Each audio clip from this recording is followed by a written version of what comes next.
Welcome to the National Occult Archives of the British Museum. My name is Dr. Nathaniel Ashcroft. Tonight, I present 45 chilling supernatural cases from England's darkest history.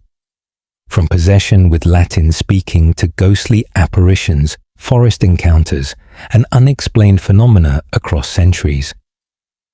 Each case is meticulously documented from witness testimonies, church records, medical journals, and personal accounts spanning the 12th to 18th centuries.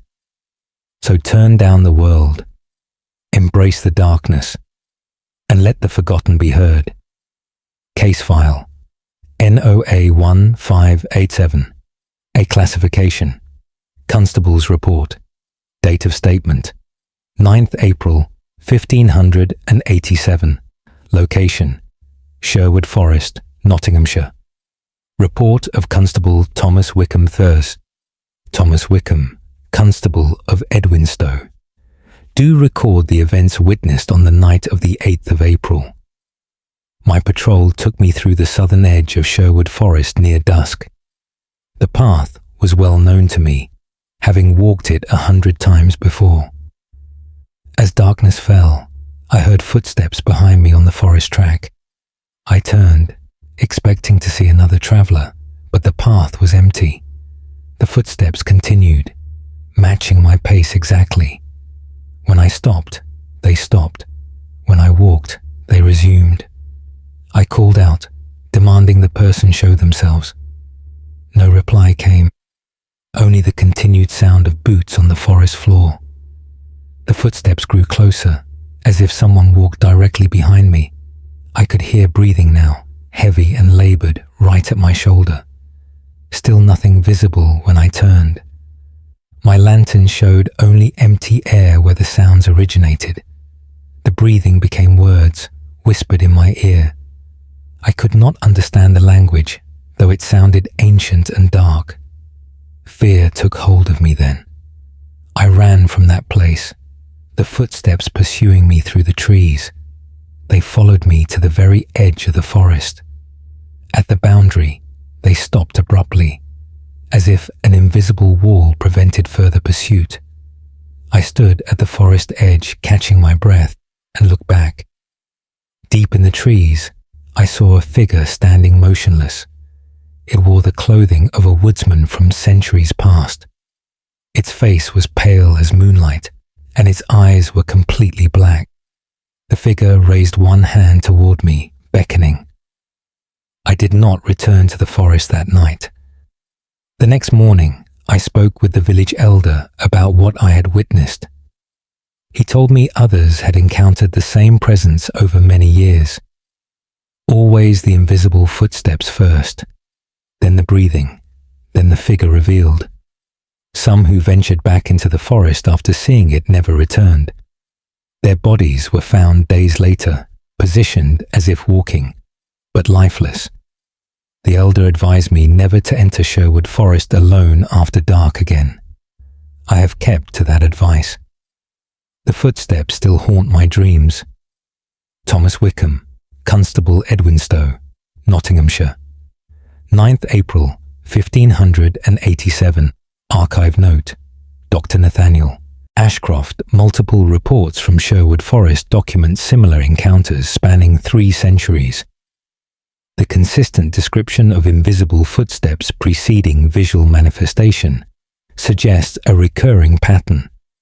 Investigation of historical records reveals several unexplained deaths in that specific forest section. End of file. Case file NOA 1623D. Classification Physician's record. Date of statement 21st November 1623. Location St Mary's Church, Durham. Medical record of Dr. Edmund Hartley III. Dr. Edmund Hartley, physician. Do record the condition of Father William Ashford. I was summoned to St Mary's Church on the evening of the 20th of November. Father Ashford had been discovered in the vestry by the church warden. Upon my arrival, I found the priest unconscious on the stone floor. His body was rigid, as if frozen in terror. When he regained consciousness an hour later, he spoke in a voice not his own. The voice was deep and guttural, entirely unlike his normal gentle tone. More disturbing still, the words were in Latin, flowing perfectly and without hesitation. Father Ashford himself knew only basic liturgical Latin and struggled with complex phrases. Yet now he recited passages I had never encountered in any religious text. The words spoke of darkness, of eternal hunger, of consuming light. Between these Latin utterances, Father Ashford would scream in his own voice. He seemed to be fighting against something within himself. His eyes would change during these episodes. When speaking Latin, they turned completely black, no white visible at all. When screaming in his own voice, they returned to their normal blue. This alternation continued for 2 hours. The church warden and I attempted to restrain him as he thrashed violently. His strength was far beyond what a man of his small frame should possess. It required 3 of us to hold him down. Throughout this ordeal, the temperature in the vestry dropped dramatically. Our breath became visible in the air. Frost formed on the windows despite the fire burning in the grate. Father Ashford spoke of things he could not possibly know. He described events from the church's history that occurred centuries before his birth. He named people long dead, recounting their sins in terrible detail. Finally, as dawn approached, he fell silent. The blackness left his eyes. He looked at us with confusion and fear. He remembered nothing of the previous hours. When told what had occurred, he wept. He claimed that during the night, he had felt something else inside his mind, something ancient and filled with malice. He said it was still there, waiting. Since that night, Father Ashford speaks in Latin every evening as darkness falls. He has lost the ability to control when it happens. The church warden reports that the Latin grows more complex each night. Edmund Hartley, physician, Durham, 21st November, 1623 archive note. Dr. Nathaniel Ashcroft. Father Ashford was transferred to 3 different parishes over the following year. Each transfer was requested after similar episodes frightened parishioners. Church records indicate he died in 18 months under unexplained circumstances. The Latin phrases transcribed remain untranslatable. End of file. Case file NOA 1472M. Classification. Journal entry. Date of statement 3rd March 1472. Location Pendle Hill, Lancashire. From the Journal of Brother Sebastian I, Brother Sebastian of Whalley Abbey, do record events witnessed during my pilgrimage. My journey took me across Pendle Hill as evening approached. The path was deserted, as local people avoid this place after dark. I should have heeded their warnings. Halfway up the hillside, I heard singing. A woman's voice, clear and beautiful, echoing across the moorland. The song was in English, but the words spoke of things that chilled my soul. She sang of blood and bone, of flesh and sacrifice, of darkness unending. I followed the voice, drawn despite my growing fear. In a hollow between 2 rocky outcrops, I found her. She sat on a flat stone, her back to me, still singing. Her hair was long and black, falling to her waist. She wore a grey dress that seemed to shimmer in the fading light. I called out to her, asking if she needed assistance. The singing stopped immediately. Slowly, she turned to face me. Where her face should have been, there was nothing. Not a blank surface, not a mask. but absolute emptiness. A void that seemed to pull at my vision. I could not look away, though every instinct screamed at me to run. She stood and walked toward me. Her movements were wrong, too fluid, as if she glided rather than stepped. As she approached, the singing resumed, but now it came from all around me. Multiple voices, all singing the same terrible song. The air grew thick and heavy. Breathing became difficult. She reached out one hand toward my face. I finally found the strength to move and stumbled backward. My foot caught on a root and I fell. When I looked up, she was gone. The singing had stopped, but the hollow where she had been sitting was filled with hundreds of small bones. Animal bones, I told myself, though their size suggested otherwise.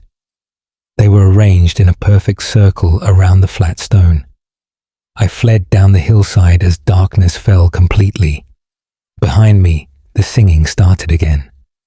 It followed me all the way to the valley below. Even now, in the safety of the abbey, I hear it sometimes in the quiet moments. That beautiful, terrible song. I have not returned to Pendle Hill. I never shall. Brother Sebastian Worley Abbey, Lancashire, 3rd March, 1472. Archive note. Dr. Nathaniel Ashcroft Pendle Hill became infamous 2 centuries later during the witch trials.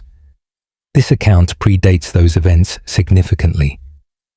Multiple medieval sources reference singing heard on the hillside.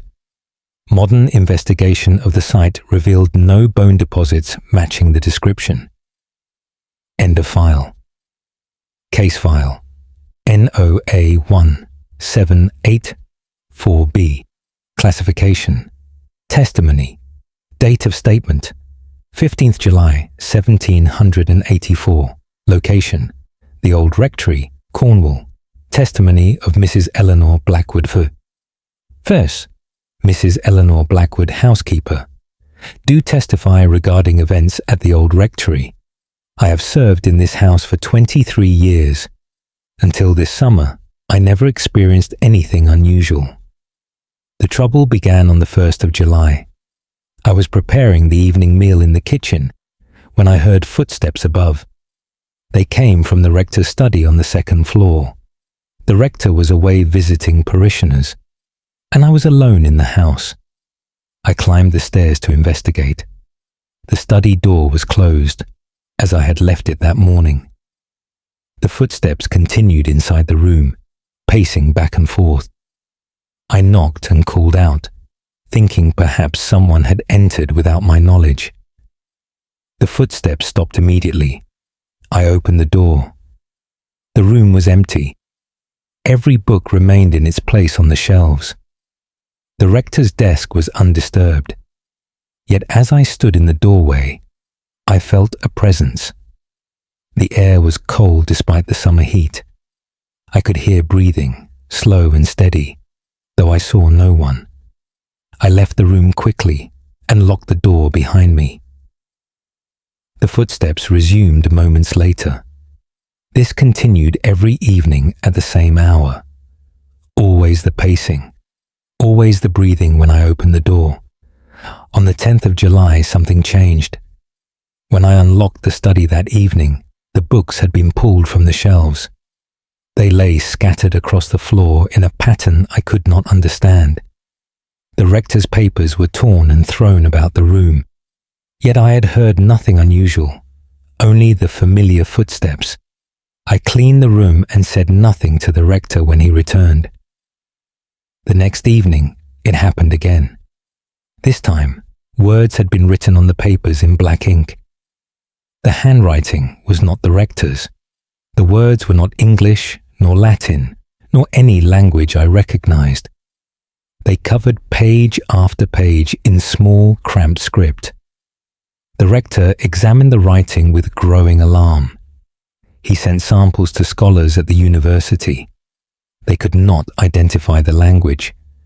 Some claimed the symbols were not writing at all, but something older and more primal. The footsteps continue every evening. The writing appears each night, more of it with each occurrence. The rector has begun sleeping in the church, unwilling to remain in the house after dark. I stay because I have nowhere else to go, but I no longer enter the study after sunset. The presence there has grown stronger. Sometimes I hear it on the stairs now, descending toward the lower floors. It is searching for something. I pray it does not find it. Eleanor Blackwood, housekeeper. The Old Rectory. Cornwall, 15th July, 1784. Archive note. Dr. Nathaniel Ashcroft. The rectory was abandoned in 1791. No explanation appears in church records. Samples of the mysterious writing were preserved in Cornwall Record Office until their disappearance in 1968. Photographs remain, but experts still cannot decipher them. End of file. Case file. NOA1559K. Classification. Account date of statement. 12th October 1559. Location. Windsor. Great Park, Berkshire. Account of gamekeeper Richard Thorne. Richard Thorne, gamekeeper to Her Majesty. Do account for what I witnessed in the park. My duties require me to patrol the grounds both day and night. I have walked these paths for 15 years without incident. On the night of the 11th of October, I encountered something I cannot explain. I was near the old oak grove around midnight when I saw the lights. They floated between the trees, perhaps a dozen of them. Each was about the size of a lantern flame, but brighter. They moved with purpose, weaving between the trunks in a pattern. I approached cautiously, thinking perhaps poachers were in the park. As I drew closer, the lights began to circle around me. They made no sound, cast no heat. Up close, I could see they were not flames at all. Each light seemed to pulse with an inner glow, like a heartbeat. Colours shifted within them, blue to green to white and back again. I reached out to touch one. My hand passed through it as if it were smoke. But in that moment, I felt a shock of intense cold run up my arm. The light I had touched suddenly expanded. It grew larger and brighter until I had to shield my eyes. When I looked again, the light had taken a form. A woman stood before me, glowing with the same eerie luminescence. She wore clothing from centuries past, though I could see through her to the trees beyond. Her face was beautiful, but wrong somehow. The features were too perfect, too symmetrical, inhuman in their flawlessness. She opened her mouth as if to speak. No sound came out, but I heard words in my mind. She was asking for help, begging to be released from something. The other lights gathered around us, all transforming into similar figures.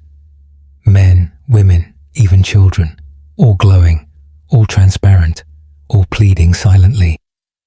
I stumbled backward, terror overwhelming me. The figures began to fade, returning to their light forms. They drifted away between the trees, moving deeper into the park.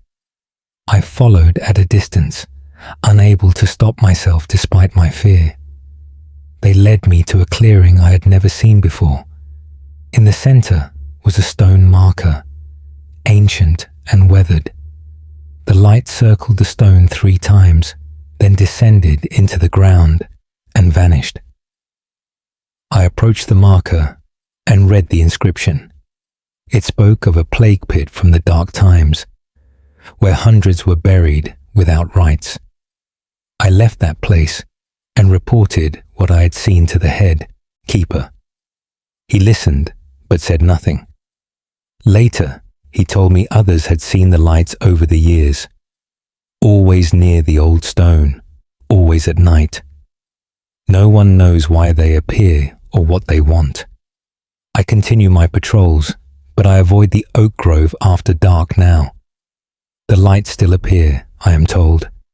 Still circling, still searching.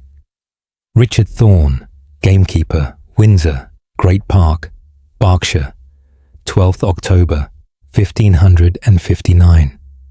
Archive note. Dr. Nathaniel Ashcroft, Windsor. Great Park contains several unmarked burial sites from medieval plague outbreaks. The described stone marker was removed in 1723 during landscaping work. Reports of mysterious lights in the park continue to the present day, particularly near the former Grove location. End of file. Case file NOA1689P. Classification. Confession. Date of statement 4th January 1689. Location Newgate Prison, London. Confession of James Aldridge. James Aldridge. Prisoner, do confess to what drove me to flee my home. I am accused of abandoning my family, leaving them destitute. This is true, but I had no choice in the matter.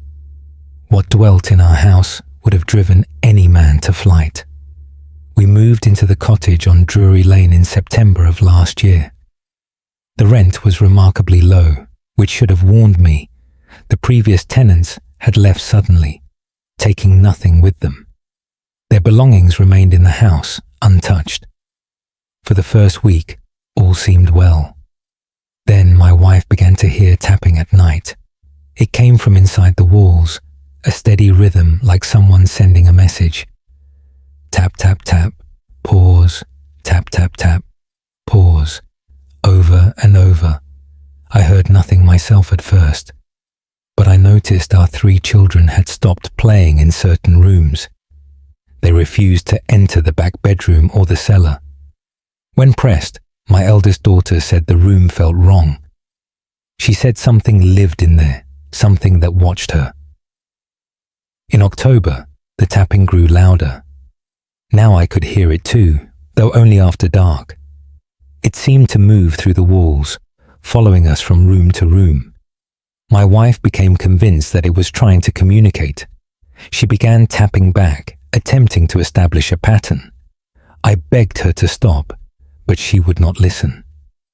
The night she finally made contact, everything changed. She tapped on the wall of our bedroom, and the tapping answered immediately. Back and forth they went, my wife and whatever was in the walls. Then the tapping spelled out words. I could not understand the pattern, but my wife grew pale as she listened.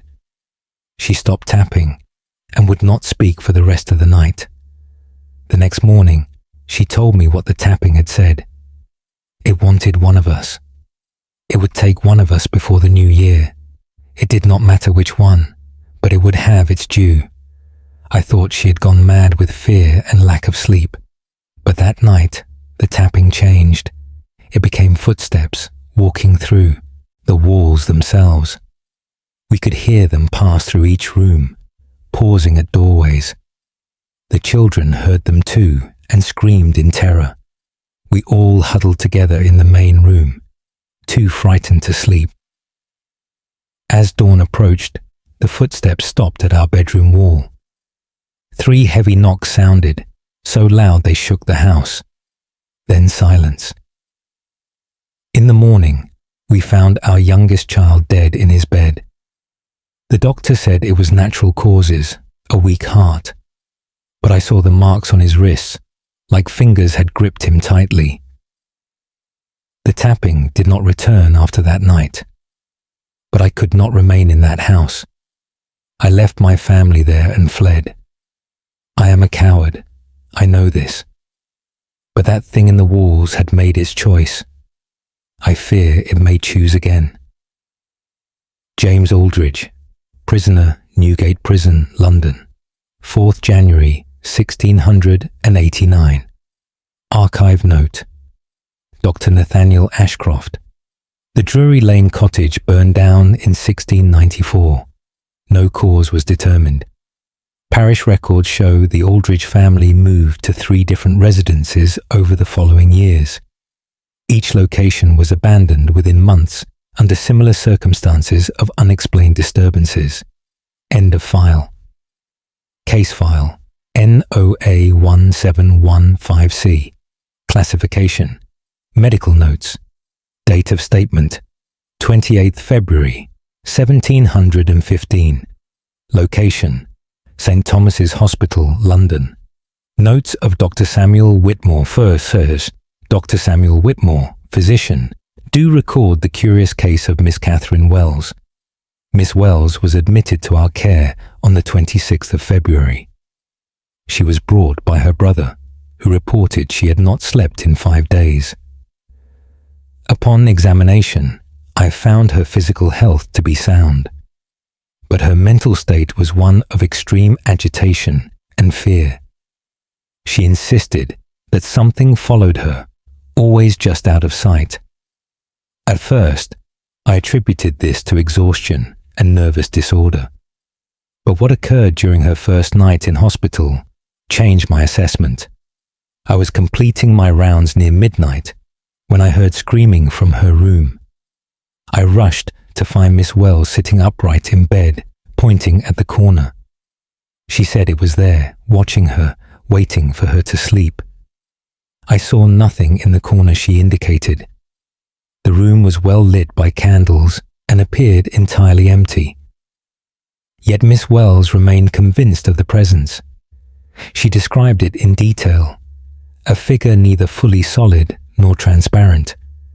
It wore no expression, she said, because it had no face. Just a blank surface where features should be. I attempted to calm her with laudanum, but she refused to drink. She claimed that if she slept, it would take her. I remained in the room to observe her condition. As the hours passed, I began to notice something unusual. The candles nearest to the corner Miss Wells had indicated kept going out. I relit them several times, but they would extinguish within minutes. Other candles in the room burned normally. Then I felt it, a change in the air of that corner. The temperature dropped significantly in that one spot. My breath became visible when I approached it. I am a man of science and do not believe in phantoms, but I cannot explain what I experienced that night. Miss Wells watched me with desperate eyes as I investigated the cold spot. She said the thing was pleased I could finally sense it. She said it had been with her since childhood, growing stronger each year. It fed on her fear, she claimed, and now it was nearly strong enough to take physical form. I retreated from the corner and called for assistance. 2 nurses joined me in the room. Both reported feeling the unnatural cold. One claimed she saw a shadow move across the wall, though no object cast it. We moved Miss Wells to a different room immediately, but when we settled her into the new bed, she began crying. She pointed to the corner of this new room. It was there already, she said. It would always be there, in every corner, every shadow. She could never escape it. Miss Wells remained in our care for 2 weeks. She did not sleep a single hour during that time. On the 14th day, she simply stopped breathing. No cause of death could be determined. Her heart had stopped. Her lungs had ceased to function. But there was no disease, no injury, no explanation. In the corner of the room where she died, the temperature remains cold. We have moved 3 other patients into that room since. All requested transfer within days. All claimed something watched them from the corner. The room now stands empty. I enter it sometimes to take measurements and observations. The cold spot persists, and I confess, though it shames me to admit it, I too feel watched when I am there. Samuel Whitmore, Physician, St. Thomas's Hospital, London, 28th February, 1715. Archive note, Dr. Nathaniel Ashcroft. The room described was converted to storage in 1762 after continued reports from patients and staff. Hospital records show no patient has occupied it since. Temperature readings taken in 1993 confirm an unexplained cold spot persisting in the corner wells indicated. End of file.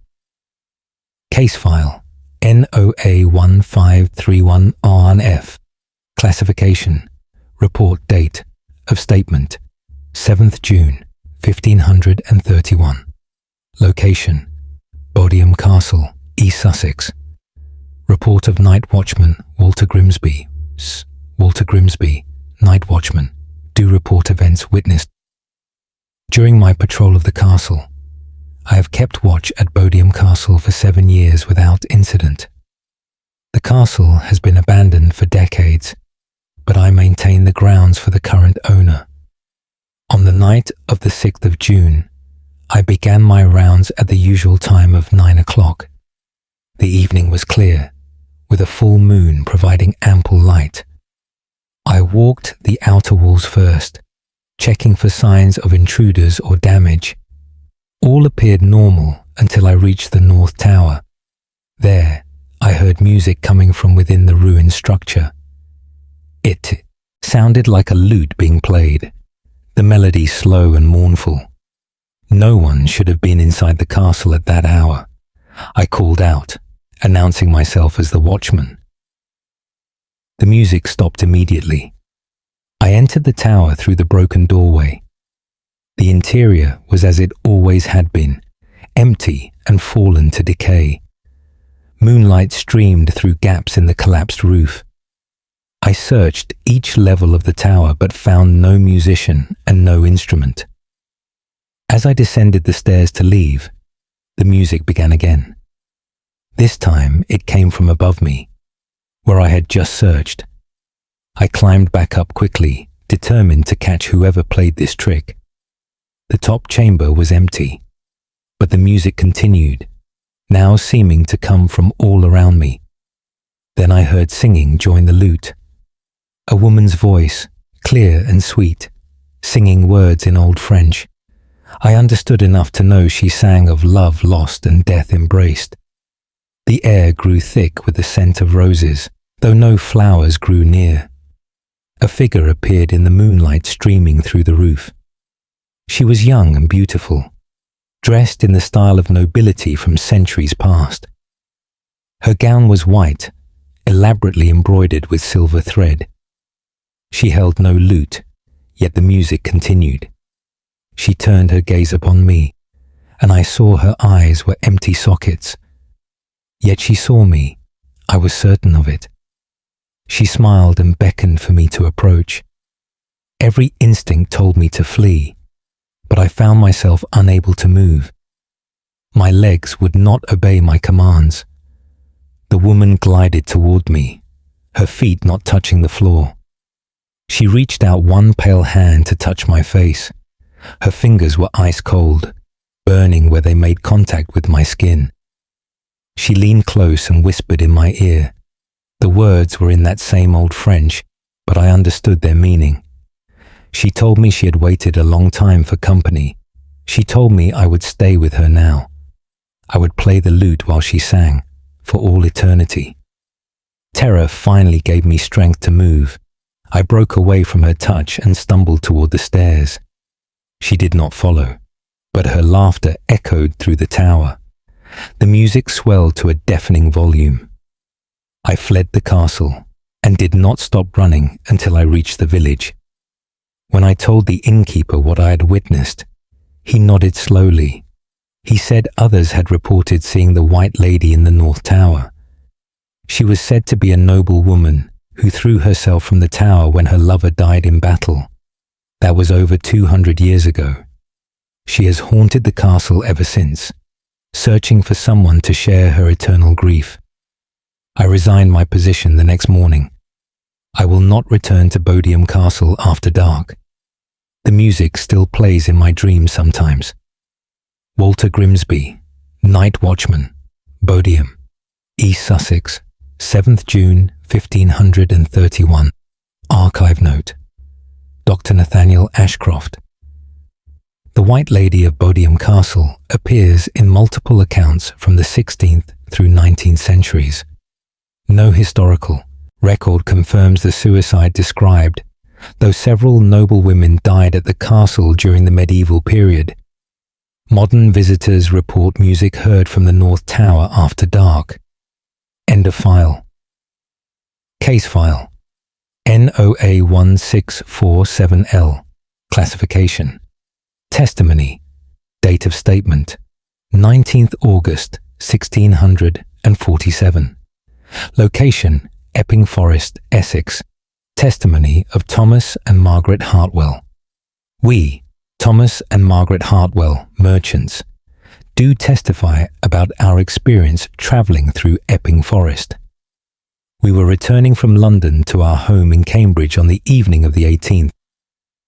The journey had taken longer than expected, and darkness fell while we were still in the forest. Our cart moved slowly along the rutted track. The trees grew thick on both sides, blocking most of the moonlight. We heard the child crying before we saw anything. The sound came from deep in the trees, off to the left of the path. It was the desperate sobbing of a young boy, perhaps 6 or 7 years old. I wanted to stop and investigate, but my wife urged me to continue. She said no child would be alone in the forest at night. The crying grew louder as we passed. Then we heard other sounds joining it. More children, crying and calling for help. Their voices came from all sides now, surrounding our cart. I pulled the horse to a stop, unable to ignore their pleas. Margaret clutched my arm, begging me not to leave the cart. But the children sounded so distressed, so frightened. I lit a lantern and stepped down onto the path. I called out to them, saying I meant no harm and would help them.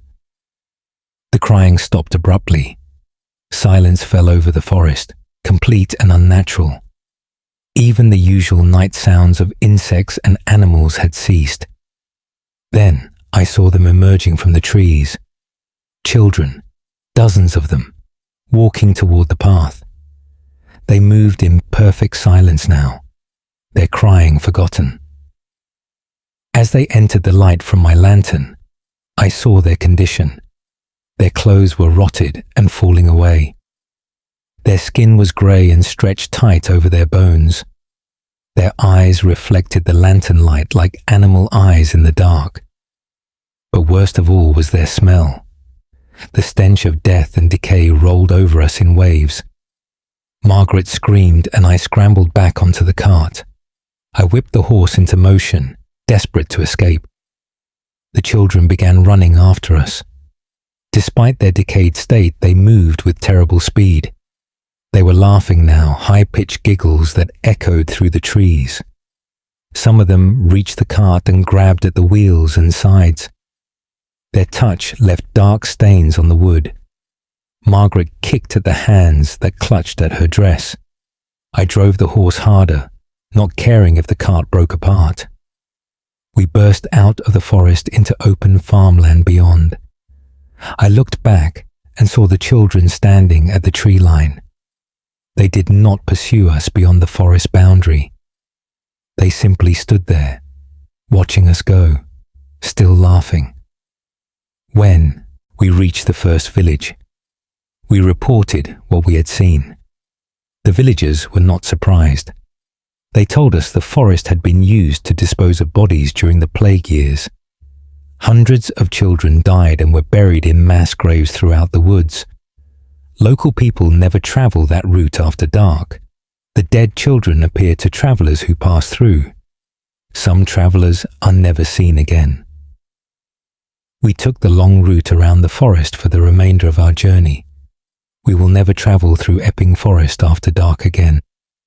The sound of their laughter still wakes us in the night. Thomas and Margaret Hartwell, Merchants, Cambridge, 19th August, 1647. Archive note: Dr. Nathaniel Ashcroft, Epping Forest served as a burial ground during multiple plague outbreaks in the 14th and 15th centuries. Archaeological surveys have located several unmarked mass graves. Reports of phantom children in the forest continue to modern times, with consistent descriptions matching this account. End of file. Case file NOA1739H. Classification: Church Record. Date of statement: 5th December 1739. Location: York Minster, Yorkshire. Record of Canon William Thornbury Ver. Canon William Thornbury. Do record events following the renovation of the south transept. Work on the transept began in November after we discovered damage to the foundation. The workmen uncovered a sealed chamber beneath the floor. Within this chamber were the remains of 5 individuals. They had been walled in alive, judging by the positions of the bones. All faced the sealed entrance, as if they had tried desperately to escape. We gave them proper Christian burial immediately, but disturbances began that very night. The verger was locking the minster when he heard screaming. It came from the south transept, where the chamber had been discovered. He investigated, but found nothing unusual. The screaming continued, growing louder. Multiple voices, men and women, all crying out in anguish and terror. The verger fled and returned with the night watchman. Both men heard the screaming clearly. It lasted for nearly an hour before finally ceasing. The next night, the same occurred. Screaming from the south transept, beginning at the same hour. This pattern continued for a week. We decided to hold a service of consecration in the transept. I led the prayers while the bishop blessed the space. During the blessing, the screaming began again. But this time, we heard words within the screams. The voices spoke in medieval English, begging for mercy, for water, for release. They described their suffering in terrible detail. The darkness, the hunger, the slow realization that no rescue would come. The service continued despite the voices. We completed the blessing and sealed the floor once more. That night, the screaming did not return. Instead, we found something worse. The verger discovered 5 figures standing in the transept. They were formed of shadow, barely visible in the candlelight. They stood in the exact positions where the bodies had been found, facing the wall, their hands raised as if pushing against stone. The verger approached them, holding his lantern high. As the light fell upon them, they turned. Their faces were twisted in expressions of absolute terror and despair. Their mouths hung open in silent screams. The verger backed away, stumbling in his haste to escape. The figures did not pursue him, but they did not vanish either. They remained there, frozen in their final moments of life. Since that night, the shadow figures appear regularly in the south transept, always at night, always in the same positions. Visitors to the minster sometimes report feeling overwhelming dread in that area. Some claim to hear faint whispers, pleas for help, that echo from the stones themselves. We have commissioned additional prayers and blessings. Nothing removes the figures or silences the whispers. The south transept remains part of the minster. We cannot close it without raising questions we do not wish to answer. So the figures remain, bearing witness to their terrible fate, a reminder that some suffering echoes beyond death. William Thornbury, Canon York Minster. Yorkshire, the 5th December, 1739. Archive note: Dr. Nathaniel Ashcroft. Historical research indicates the chamber likely dates to the 13th century. The reason for the immurement remains unknown. Modern visitors to York Minster's south transept frequently report unexplained feelings of distress. Electronic equipment malfunctions in that area with unusual frequency. End of file. Case file NOA 1584. N. Classification. Statement. Date of statement 23rd September 1584. Location Dartmoor, Devon. Statement of Shepherd John Pierce. John Pierce, Shepherd. Do make statement regarding what I encountered on the moor. I have tended sheep on Dartmoor for 30 years. I know every stone, every hollow, every dangerous bog on this land. Or so I thought until the night of the 22nd of September. A storm was approaching, and I needed to bring the flock down from the high moor. The wind picked up as I worked, and rain began to fall. In the distance, I saw lights moving across the moorland. At first, I thought they were lanterns from other shepherds, but the lights moved in ways no person carrying a lantern would move. They dipped and rose, circled back on themselves, moved against the wind. I watched them, curious and increasingly uneasy. The lights began to converge, gathering in a low valley between two tors. I should have left then, driven my sheep to safety and gone home. But something drew me toward those lights. I cannot explain the compulsion I felt. My feet moved of their own accord, carrying me across the moorland. The sheep scattered, forgotten in my strange trance. As I approached the valley, I saw the lights more clearly. They formed a circle around something in the center. The rain fell everywhere except within that circle. Inside, the ground was dry, and the air was perfectly still. In the center stood a stone I had never seen before. It was twice my height, covered in markings I could not read. The light circled the stone, moving faster now. They began to pulse in rhythm, like a heartbeat. Then they descended into the stone itself, disappearing one by one. As the last light vanished, the stone began to glow. The markings blazed with inner fire. The ground beneath my feet trembled. A crack appeared in the stone, running from top to bottom. Something dark began to seep out through the crack. Not liquid, not smoke, but something between the two. It spread across the ground toward me. Where it touched, the grass withered and died instantly. Finally, my paralysis broke. I turned and ran. Behind me I heard a sound like a great wind, though the air remained still. I did not look back. I ran until my lungs burned and my legs could carry me no further. When dawn came, I returned with other men from the village. We found no stone in that valley. The grass grew green and undisturbed. No mark indicated anything unusual had occurred, but my sheep were found dead, all of them, in a perfect circle. They lay as if they had simply dropped where they stood. No wounds, no signs of disease or violence. Just death, sudden and complete. I have not returned to the high moor since that night. Other shepherds now tend those hills. I stay in the low valleys where the lights do not dance. But sometimes, on stormy nights, I see them in the distance, moving across the moorland, gathering, circling. I wonder what lies beneath that stone. I wonder if it still tries to emerge. John Pierce, Shepherd Dartmoor, Devon, 23rd September, 1584. Archive note: Dr. Nathaniel Ashcroft.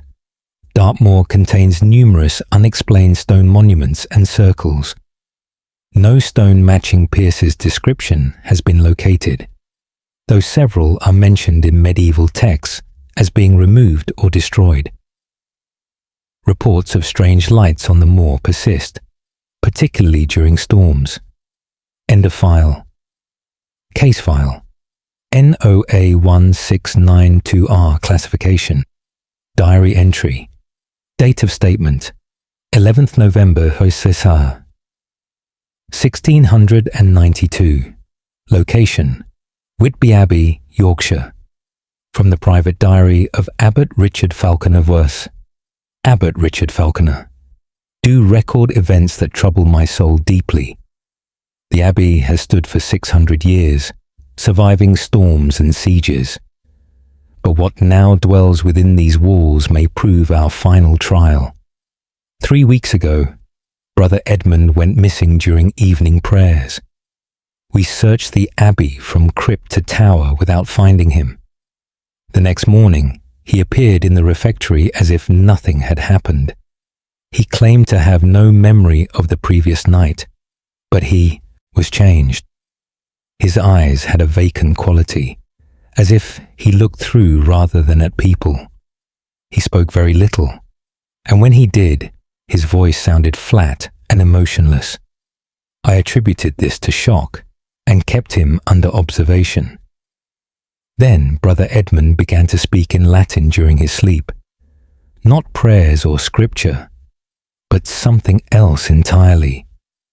The words spoke of ancient things, of darkness before creation, of void and chaos. I recorded what I could understand, though much of it made no sense. Other brothers reported seeing Brother Edmund wandering the corridors at night. He moved without purpose, sometimes standing motionless in doorways for hours. When approached, he did not respond to his name or acknowledge their presence. Last week, 2 more brothers vanished during the night.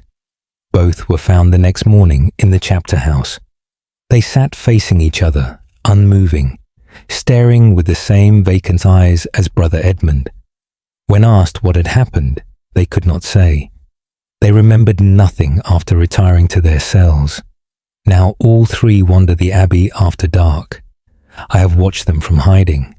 They gather in the ruins of the old chapel, the part destroyed by fire a century ago. They stand in a circle, facing inward. Their mouths move as if reciting something in unison. No sound emerges, yet the air becomes thick and oppressive. The temperature drops dramatically when they gather. Frost forms on the stones despite the season. Last night, I dared to approach them during their ritual. I demanded to know what they were doing. All 3 turned to face me, simultaneously. They spoke together, their voices perfectly synchronized. They said they were preparing the way. They said something was coming, something that had been waiting for centuries. They said the abbey was built on a threshold, a thin place between worlds. Soon, that threshold would open. I fled to my chambers and bolted the door, but I can hear them now, outside in the corridor. Their footsteps move back and forth past my door. Sometimes they stop, and I hear breathing on the other side of the wood. They do not try to enter, they simply wait. The other brothers have begun to avoid the affected 3. Some have asked permission to leave the abbey temporarily. I have granted it, though I fear what may happen if the abbey is left empty. Whatever has taken hold of brothers Edmund, Michael, and Thomas grows stronger. I see it in their eyes, in the way they move, in the strange words they speak. They are becoming vessels for something that should not exist in our world. I have sent word to the bishop, begging for assistance, but I fear help will arrive too late. The threshold they speak of grows thinner with each passing night. Soon it may open completely, and what lies beyond, I dare not imagine.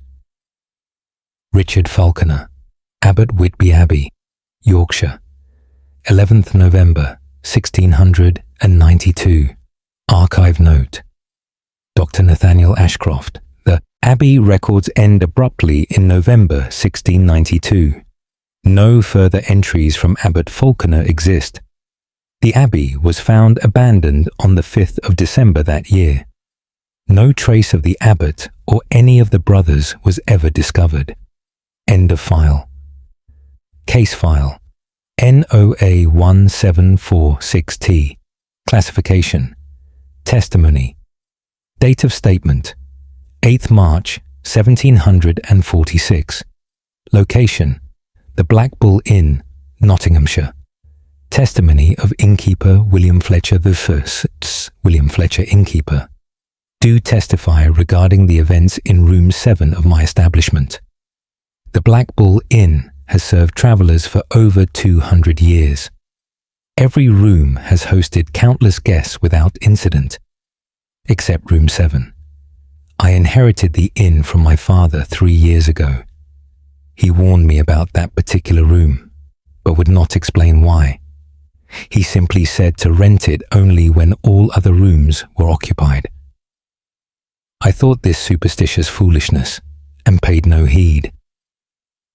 For the first year, I rented room 7 like any other. Then the complaints began. Guests would appear in the common room in the middle of the night. They claimed something had woken them. They described the same phenomenon, a woman crying. The sound came from within the room itself, not from outside or the corridor. Soft sobbing at first, then growing louder until it became wailing. Some guests also reported seeing a figure sitting at the foot of the bed. A woman in a grey dress, her face hidden by her hands. When approached, she would vanish. I investigated the room myself, but found nothing unusual. I assumed the guests had been dreaming or were drunk. Then, I spent a night in room 7 to prove there was nothing to fear. I retired at my usual hour of 10 o'clock. The room was comfortable, the bed clean, the fire burning well. I fell asleep easily. At midnight, I woke to the sound of crying. It filled the entire room, echoing off the walls. I lit a candle and looked around. No one was there. But the crying continued, and I realized it came from everywhere at once. Then I felt the bed shift, as if someone had sat down. I looked and saw her, the woman in grey, sitting at the foot of my bed. Her face was buried in her hands, her shoulders shaking with sobs. I spoke to her, asking who she was and what troubled her. She lowered her hands slowly. Where her face should have been, there was only smooth, blank skin. No eyes, no nose, no mouth. Yet the crying continued, emanating from that featureless surface. I scrambled from the bed in terror. The woman stood and walked toward me. Her movements were jerky and unnatural, like a puppet on strings. I ran from the room and did not return until daylight. Since that night, I have never rented room 7. I keep it locked, the key hidden away. But the crying can still be heard sometimes. Guests in neighbouring rooms report it, though it is fainter now. I have asked elderly locals about the room's history. One old woman told me a tale from her grandmother's time. A young woman had died in that room a century ago. She was travelling alone, fleeing from something or someone. She was found dead in the bed, though no cause could be determined. Her face was covered by her hands when they found her. When they tried to move her hands away, they found her features had somehow been erased. Just smooth skin remained where her face should have been. The body was buried quickly and quietly. The incident was not discussed, but her spirit, it seems, remained in room 7, still crying, still covering her absent face, still waiting for something or someone. I have considered selling the inn, but who would buy it with such a tale attached? So I remain, and room 7 remains locked.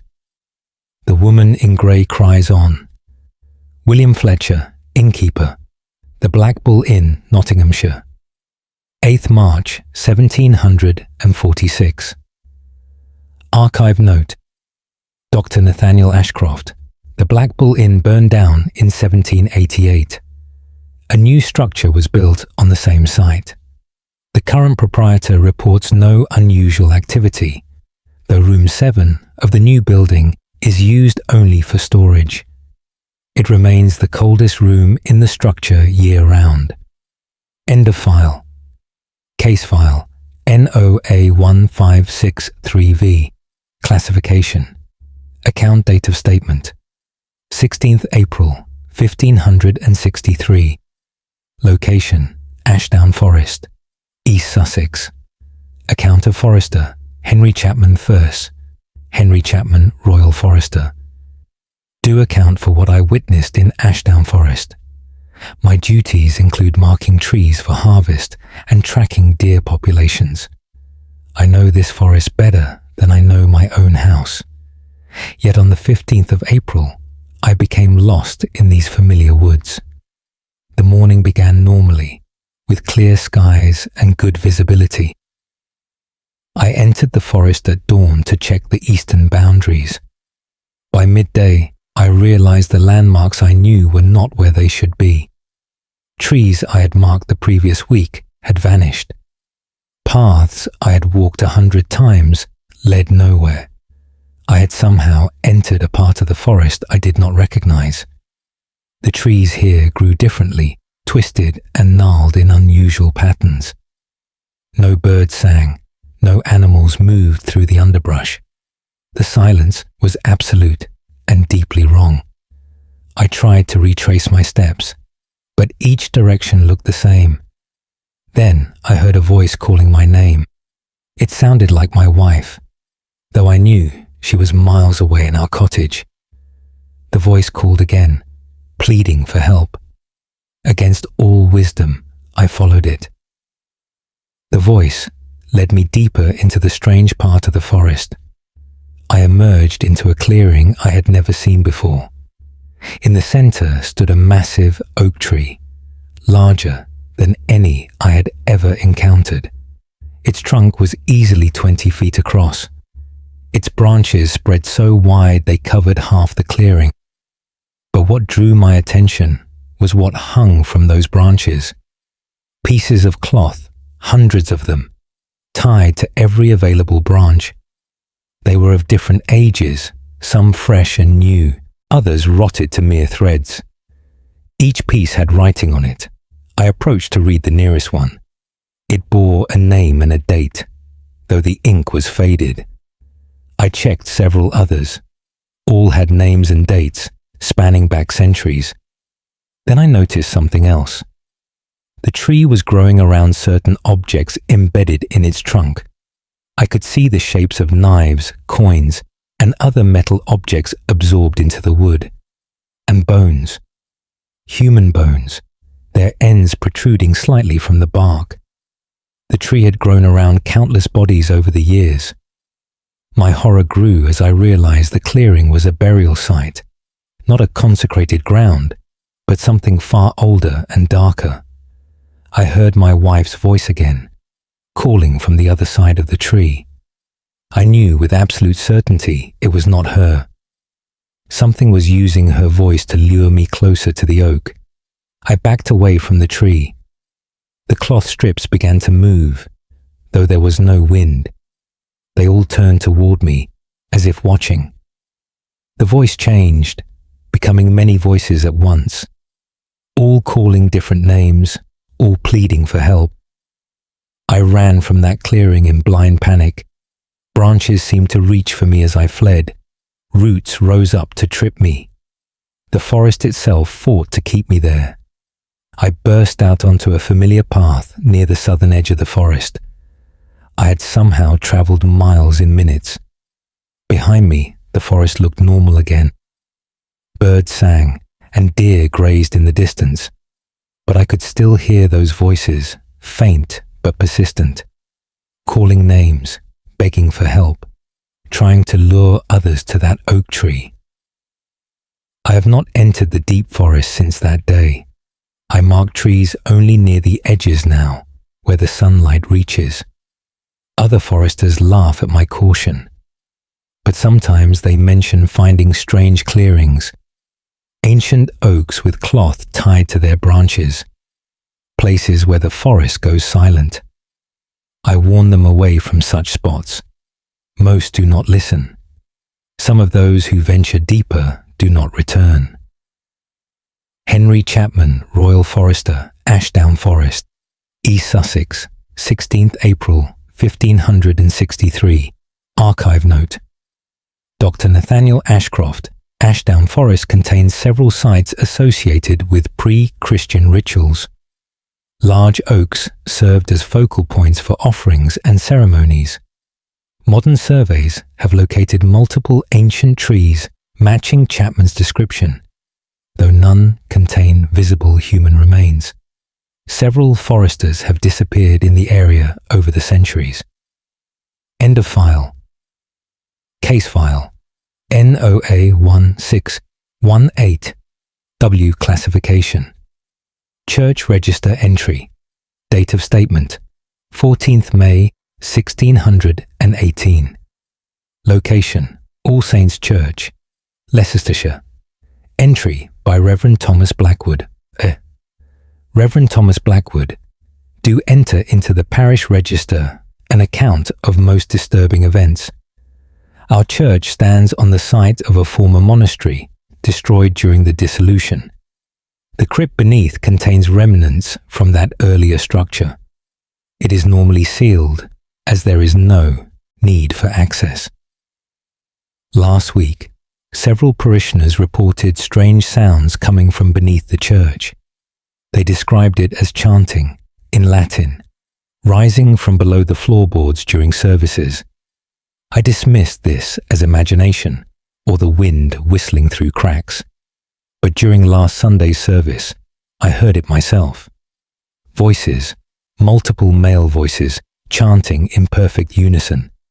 The words were Latin prayers, but distorted somehow, wrong in their pronunciation, as if the speakers had forgotten how human mouths should form the sounds. After the service, I descended into the crypt to investigate. The chanting grew louder as I approached the bottom of the stairs. It echoed off the stone walls, seeming to come from all directions. The crypt was empty, as I knew it would be. But in the far corner, I noticed something I had never seen before. Part of the wall had collapsed, revealing a chamber beyond. I took my lantern and squeezed through the gap. The hidden chamber was small, barely 10 feet across. The walls were covered in writing, scratched directly into the stone. Latin prayers mixed with other words in languages I could not identify. In the center of the floor was a circle drawn in what looked like dried blood. Inside the circle lay the skeletal remains of 3 monks. They were positioned in a triangle, each facing inward. Their hands were clasped together, connecting all 3 in a ring.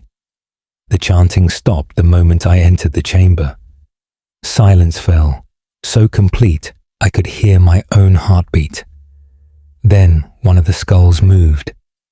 Its jaw opened slowly, as if preparing to speak. I stumbled backward, dropping my lantern. The flame went out when it hit the floor.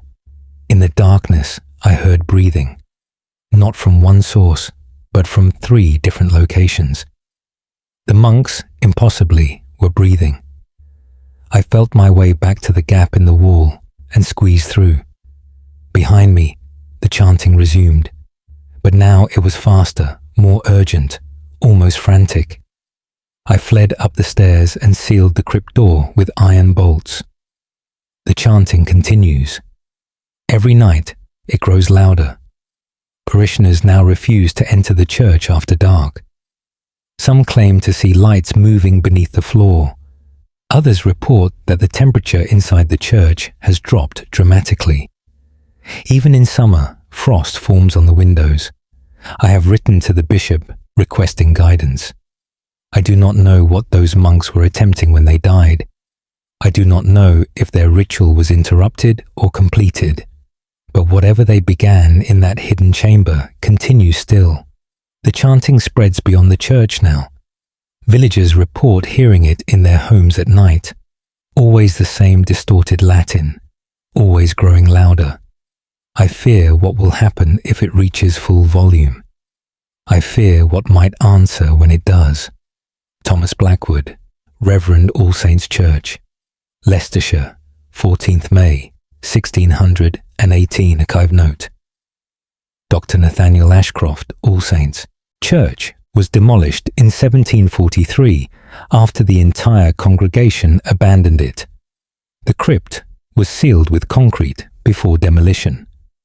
No excavation has been attempted. Residents of the area still report hearing chanting on certain nights, particularly during the full moon. End of file.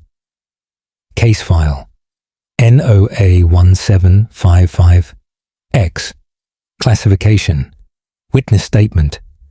Date of statement 22nd July 1755. Location Hadrian's Wall. Northumberland. Statement of farmer Robert Henshaw verse. Robert Henshaw, farmer. Do make statement about what I saw near the old Roman wall. My land borders the remains of Hadrian's Wall. I have farmed here my entire life, as did my father and grandfather before me.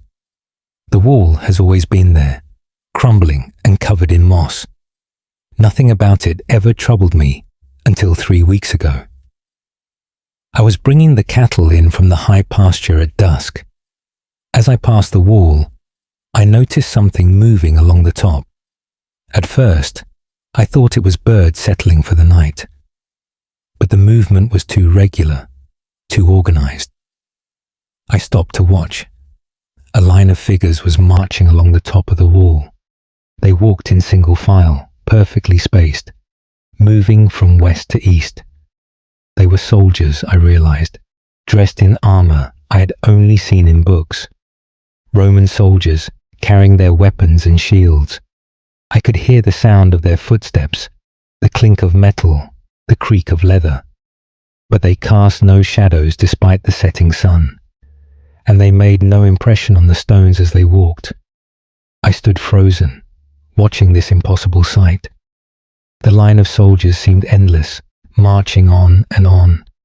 Some looked wounded, with visible injuries that should have been fatal. Others appeared whole, but their eyes were empty and staring. None of them looked down or acknowledged my presence. They simply marched, as they must have done 2,000 years ago. Then I noticed something that filled me with dread. The last soldier in the line had stopped. He stood at the top of the wall, looking directly at me. His face was young, barely more than a boy, but his expression was one of infinite sadness and weariness. He opened his mouth and spoke. I could not understand the language, but I heard the meaning somehow. He was lost, he said. They were all lost. They had been marching for centuries, unable to find their way home. The wall held them, trapped them, kept them walking forever. He asked if I knew the way to Rome. I shook my head, unable to speak. The young soldier's face crumpled in despair. He turned and began walking again, rejoining the endless line. As the last soldier passed out of sight, the sounds faded. The clinking armor, the marching feet, all grew quiet. I was left standing alone in the growing darkness. Since that night, I have seen them twice more. Always at dusk, always marching from west to east. Always the same line of soldiers, trapped in their eternal patrol. My wife tells me to ignore them, that they cannot harm us. But I cannot forget the young soldier's face, the hopelessness in his eyes, the weight of centuries bearing down on him. He asked for help that I cannot give. He asked for release that I cannot provide. So he marches on with all his lost companions, walking the wall that has become their prison, never reaching their destination, never finding rest. I wonder how many more centuries they will march before the wall finally crumbles away. I wonder if even that would free them. Robert Henshaw, farmer, Northumberland, 22nd July 1755. Archive note. Dr. Nathaniel Ashcroft, Phantom. Roman soldiers along Hadrian's Wall have been reported consistently since medieval times. The phenomenon always occurs at dusk and always follows the same pattern. Researchers have noted that the soldiers appear to march at the original ground level, which is now several feet below the current surface. End of file. Case file NOA1591Y. Classification: Medical report. Date of statement: 6th October 1591. Location: Bethlehem Hospital, London. Report of Dr. Henry Vaughan III, Dr. Henry Vaughan, physician at Bethlehem Hospital. Do report on patient Sarah Mitchell. Miss Mitchell was admitted to our care in September following a complete collapse. She had been working as a maid in a house on Cheapside. Her employer brought her to us, claiming she had gone mad. Upon examination, I found no physical ailment that would explain her condition. But her mental state was one of extreme agitation and terror. She claimed that something was coming for her. She could not say what, only that she felt it drawing closer each day. For the first week, she seemed to improve with rest and gentle treatment. She began to eat and sleep normally. Then the marks appeared. I noticed them during a routine examination. On her left arm were 3 scratches, perfectly parallel, running from elbow to wrist. They had not been there the day before. Miss Mitchell insisted she had not injured herself. The wounds were deep, as if made by claws rather than fingernails. I dressed them and thought little of it. The next day, more marks appeared. This time on her right arm, matching the pattern exactly. Again, Miss Mitchell swore she had not harmed herself. I placed her under constant observation. 2 attendants watched her throughout the day and night. They reported no self-harm, no suspicious behavior. Yet the marks continued to appear. On her legs, her back, her shoulders. Always the same 3 parallel scratches. Always deep, always bleeding. Miss Mitchell became increasingly distressed. She said it was marking her, preparing her. Soon it would come for her completely. We increased her supervision, but the marks appeared regardless. One night, I was called to her room by the night attendant. She had been screaming continuously for an hour. When I arrived, found Miss Mitchell pressed into the corner of her cell. Her eyes were fixed on the opposite corner. She pointed with a trembling hand. I saw nothing, but Miss Mitchell described it in terrible detail. A figure, she said, made of shadow and reaching toward her. It had no face, no features, only endless darkness, and it had 3 claws on each hand. As I watched, 3 new scratches appeared on Miss Mitchell's face. They simply opened, as if an invisible blade had sliced her skin. Blood ran down her cheek. The attendant and I both witnessed this. Neither of us was near enough to have caused the injury. No implement could have done it. Miss Mitchell shrieked and thrashed, trying to escape the corner. We restrained her and moved her to a different room. But the entity followed. The scratches continued to appear with increasing frequency. Within days, Miss Mitchell was covered in the marks. She weakened from blood loss despite our best efforts to treat the wounds. She stopped eating, stopped drinking, stopped responding to any stimulus. Her eyes remained fixed on something we could not see. On the 5th of October, she died. The cause was listed as loss of blood from self-inflicted wounds. But I know the truth. I saw those scratches appear on her face. I witnessed something that should not exist. After her death, her body was prepared for burial. The undertaker reported that new scratches appeared even after death. They continued for 3 days before finally ceasing. We buried her quickly and spoke of the case no more. But I think of Sarah Mitchell often. I think of what she saw in that corner. I pray I never see it myself. Henry Vaughan, Physician, Bethlehem Hospital, London, 6th October, 1591. Archive note: Dr. Nathaniel Ashcroft, Bethlehem Hospital records show 2 other patients with similar presentations over the following century. Both died under the same circumstances, covered in unexplained parallel scratches. The cases were attributed to mass hysteria or infectious delusion. No medical explanation was found. End of file. Case file NOA 1673Z. Classification: Constable's Log. Date of statement: 18th December 1673. Location: Whitechapel, London. Log entry by Constable James Porter. Curse: James Porter, Constable of Whitechapel. Do log events of the 17th of December. My patrol took me through the narrow streets near the docks after midnight. The area is known for criminal activity, and I walked with caution. Near Rosemary Lane, I heard a woman sobbing. The sound came from an alley to my left. I entered the alley, my lantern raised. At the far end, I saw a figure hunched against the wall. A woman in a white dress, her face buried in her hands.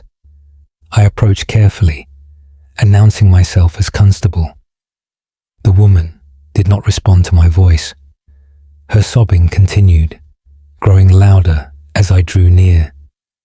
When I was within 10 feet, she lowered her hands. I saw her face clearly in the lantern light. It was rotted, the flesh hanging in strips from the bone. One eye was missing entirely, the socket empty and dark. The other eye was milky white and stared without seeing. Her mouth hung open, revealing blackened teeth and a swollen tongue. But she was still crying, tears running from her ruined face. I stumbled backward in horror. The woman stood slowly, never breaking her eyeless gaze.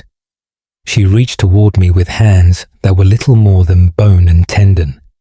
I turned to run and collided with something behind me. Another figure blocked the alley entrance. This one was a man, or had been. He was in the same state of decay as the woman. His throat had been cut, the wound gaping and bloodless. He opened his mouth and a sound emerged like air whistling through a broken pipe. More figures appeared from the shadows, 5, 10, 15 of them, all in various states of decomposition, all moving toward me with slow, deliberate steps. I drew my truncheon, though I knew it would be useless. The dead surrounded me, their hands reaching, their mouths opening. They made no sound now, except for the rustle of their rotting clothes. I closed my eyes, preparing for whatever fate awaited me. Then I heard church bells ringing in the distance. It was 1 o'clock in the morning. The hands that had been about to grasp me withdrew. When I opened my eyes, the figures were retreating. They moved backward, still facing me, fading into the shadows.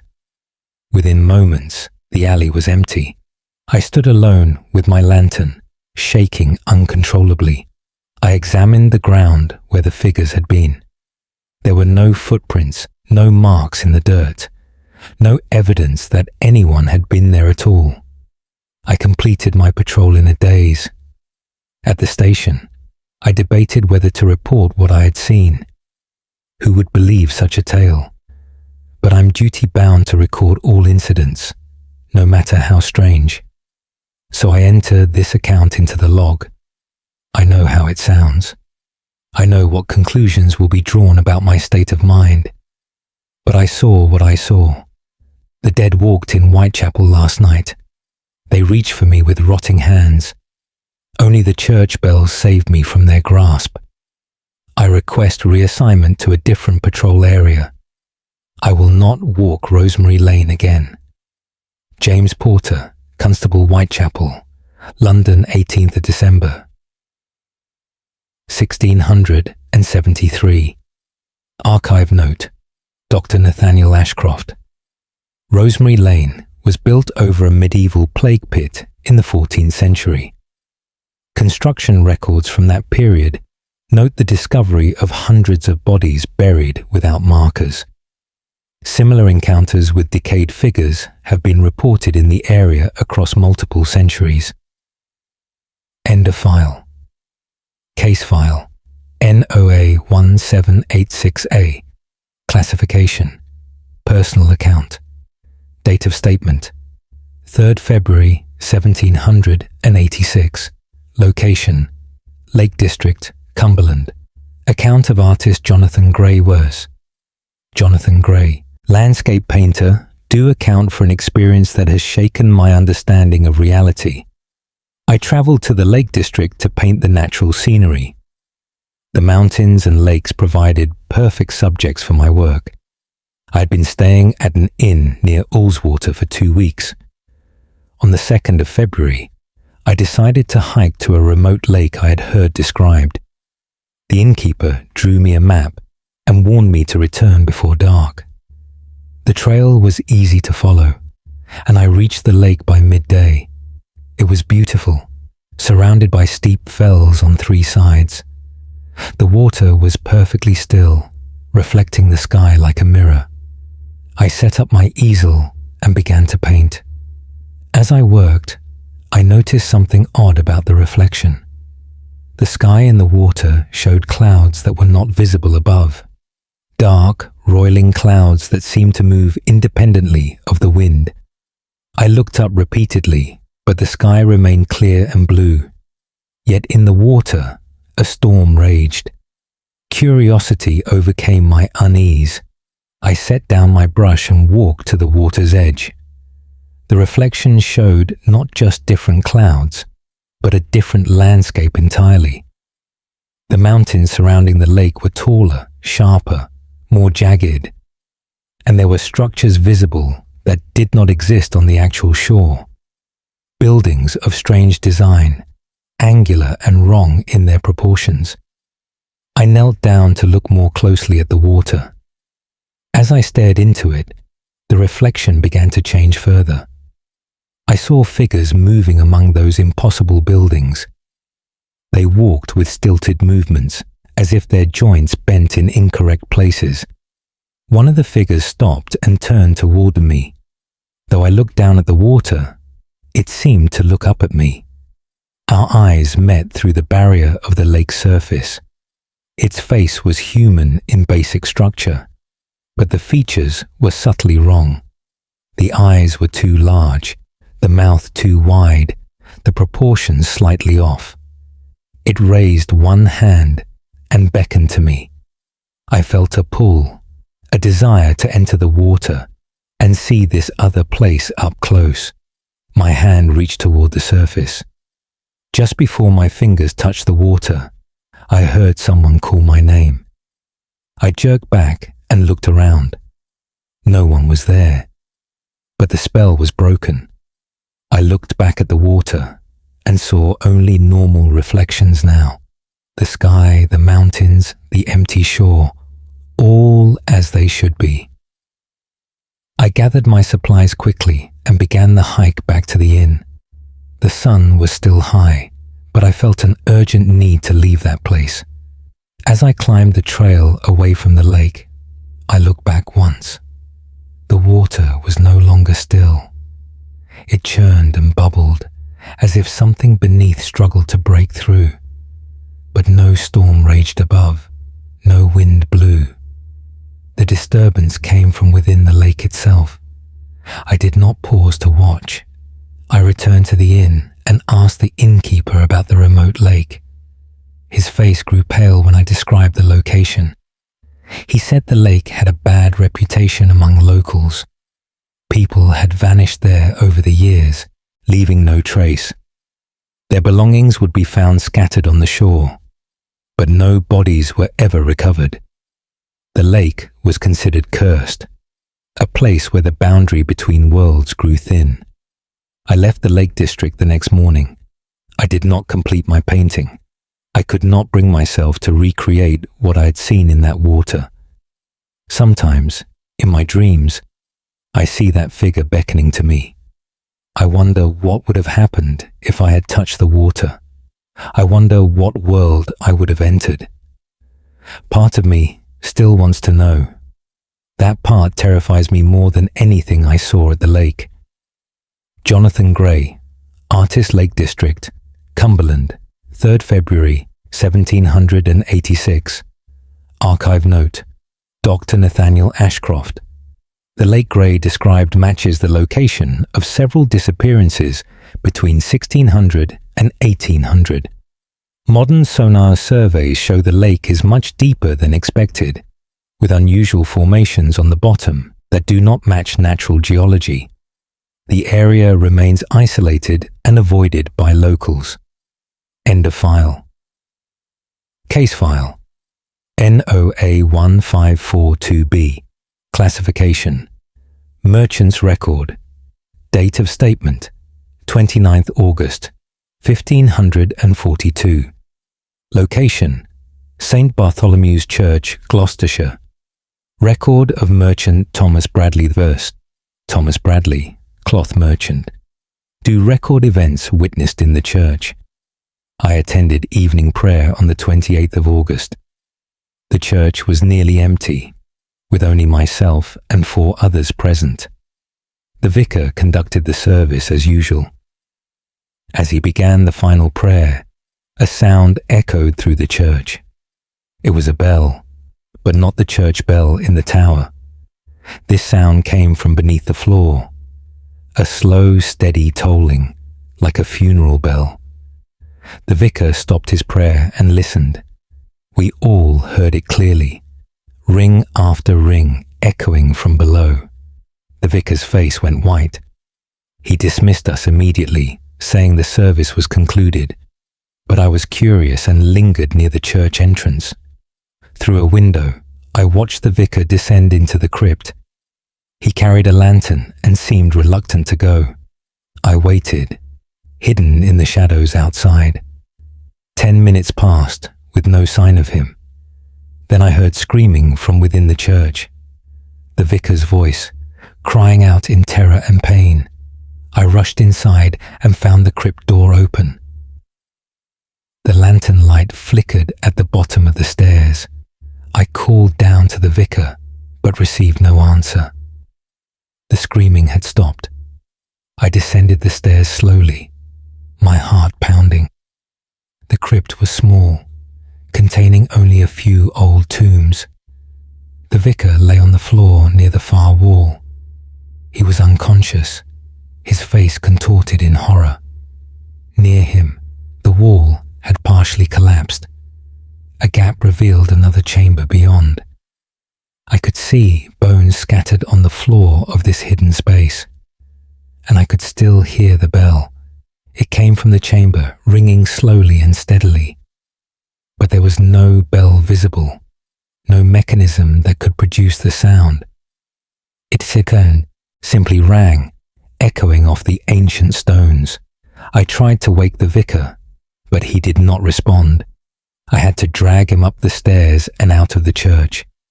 He regained consciousness an hour later at the inn. When I asked what had happened, he would not speak of it. He simply shook his head and refused to answer. The next morning, I returned to the church with several other men. We descended into the crypt together. The wall was intact, showing no sign of collapse. The hidden chamber I had seen was nowhere to be found. Yet we all heard the bell. It rang 3 times as we stood there, then fell silent. The vicar sealed the crypt that very day. He placed a heavy iron door at the top of the stairs and locked it.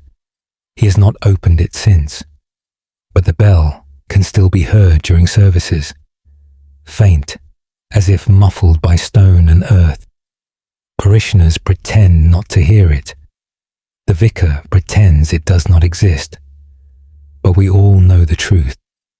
Something beneath St. Bartholomew's rings its bell, calling for something or someone. Waiting for an answer that has not come in centuries.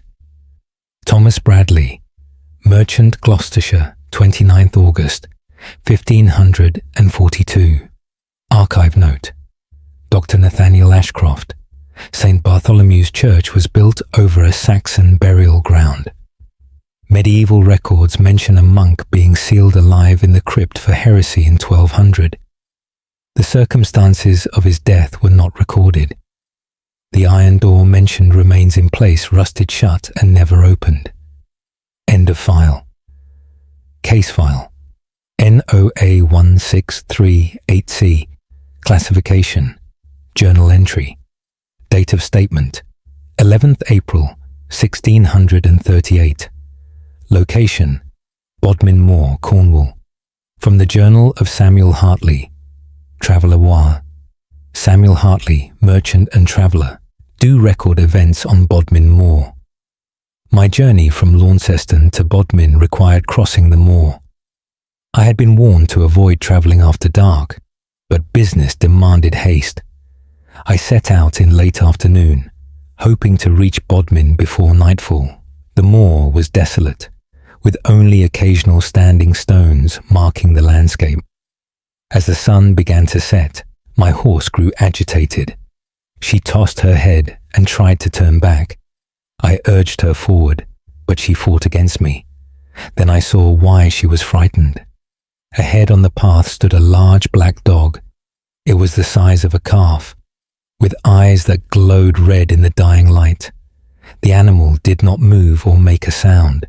It simply stood there, blocking the path. I called out to it, thinking it might belong to a nearby farm. The dog did not react to my voice. My horse reared, nearly throwing me. I dismounted to calm her. As soon as my feet touched the ground, the dog began to move. It walked toward me slowly, never blinking its terrible red eyes. I backed away, pulling my horse with me. The dog matched my pace, maintaining the same distance. I tried to lead my horse around it, off the path onto the moor, but the dog circled to block our way. Every direction I turned, it moved to cut me off. It wanted me on the path, walking deeper into the moor. Darkness fell completely. The dog's eyes were the only light visible. They cast a faint red glow on the ground before it. I had no choice but to follow where it led. We walked for what felt like hours. The dog stayed ahead, its eyes guiding us through the darkness. My horse had stopped resisting and followed docilely now. Then the dog stopped at a crossroads marked by an ancient stone. It sat down and looked at me expectantly. In the red light of its eyes, I could see words carved into the stone. They were in Latin, warning travellers of something. I could only make out a few words: death, darkness, cross.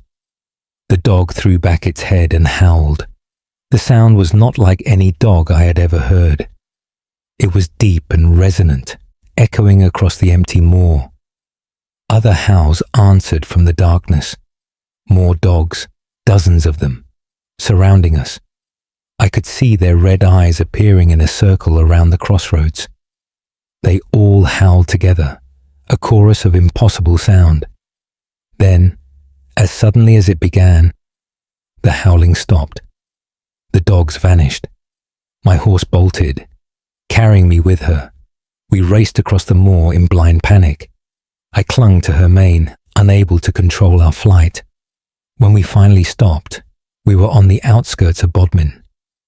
The sun was rising. Somehow, we had travelled the remaining miles in moments. I could not explain our sudden arrival. I asked locals about the black dog on the moor. They knew exactly what I described. They called it the Barghest, a death omen. Those who see it are marked for death within a year. But those it guides reach safety, though they remember nothing of the journey. I remember everything. The red eyes, the howling, the ancient stone at the crossroads. I do not know if this means I am cursed or blessed. I only know I will never cross Bodmin Moor after dark again. Samuel Hartley, Merchant Bodmin, Cornwall, 11th April 1638. Archive note: Dr. Nathaniel Ashcroft, the Barghest or Black Dog of Bodmin Moor, appears in numerous accounts from medieval times to present day. The crossroads stone Hartley mentioned was removed in 1715 during road improvements. Sightings of the creature continue, particularly during foggy nights on the moor. End of file. Case file NOA1729D. Classification: Prison record. Date of statement: 24th September 1729. Location: Norwich Castle. Prison: Norfolk Prison. Record by Warden Geoffrey Martin Warden. Do record events concerning prisoner Elizabeth Marsh. Miss Marsh was convicted of theft and sentenced to 6 months' imprisonment. She arrived at the prison on the 1st of September. At first, she seemed like any other prisoner, frightened but resigned to her fate. Then the incidents began. Other prisoners in her cell reported that Elizabeth spoke in her sleep. Not English, but some other language they could not identify. The words had a rhythmic quality, like a chant or incantation. I dismissed this as nonsense until I heard it myself. During a night inspection, I passed Elizabeth's cell. She was asleep on her cot, but her mouth was moving. Strange words poured out in an endless stream. The language was harsh and guttural, nothing like any tongue I had heard. But what disturbed me most was the voice itself. It was not Elizabeth's voice. It was deeper, older, masculine, and filled with malice. The next morning, Elizabeth had no memory of speaking. But the other prisoners in her cell refused to sleep near her. They claimed to have seen her eyes open during the chanting. Her eyes were completely black, they said, with no white visible. We moved Elizabeth to a private cell for observation. That night, the chanting began again. This time, I brought 2 guards to witness it. We stood outside her cell door and listened. The voice grew louder, more urgent. Then Elizabeth sat upright on her cot. Her eyes were indeed black, just as the prisoners had claimed. She turned her head toward us and smiled. But the mouth that smiled was not Elizabeth's. The lips pulled back too far, revealing too many teeth. She spoke to us in perfect English now. The voice said it had been waiting a long time. It said Elizabeth had opened a door she could not close. It said there were others like it, waiting for similar opportunities. Soon, they would all come through. Then Elizabeth collapsed back onto the cot. The blackness left her eyes. She appeared to be sleeping peacefully. In the morning, she again remembered nothing, but marks had appeared on her body. Strange symbols burned into her skin as if branded. They covered her arms, her back, her legs. The prison physician examined them but could not explain their origin. They had not been there the previous day. No heat source existed that could have created them. Yet there they were, covering her flesh. Elizabeth became increasingly weak. The nightly chanting drained her strength. She could barely stand by the end of the first week. The marks continued to multiply. Soon her entire body was covered in the burned symbols. She died on the 23rd of September. The physician listed the cause as natural weakening. But I know better. Whatever spoke through her had consumed her from within. It had used her up and discarded her. Before we buried the body, the physician made a disturbing discovery. The symbols on her skin were still spreading. They continued to appear even after death. We buried her quickly before the marks could cover her face. Since her death, 3 other prisoners have begun speaking in their sleep. The same harsh language, The same black eyes. Whatever came through Elizabeth is spreading. I fear for what may happen if we cannot stop it. Geoffrey Martin, Warden, Norwich Castle Prison, Norfolk, 24th September, 1729. Archive note, Dr. Nathaniel Ashcroft, Norwich Castle Prison, closed in 1794. Records indicate 4 more deaths matching Elizabeth Marsh's symptoms before closure.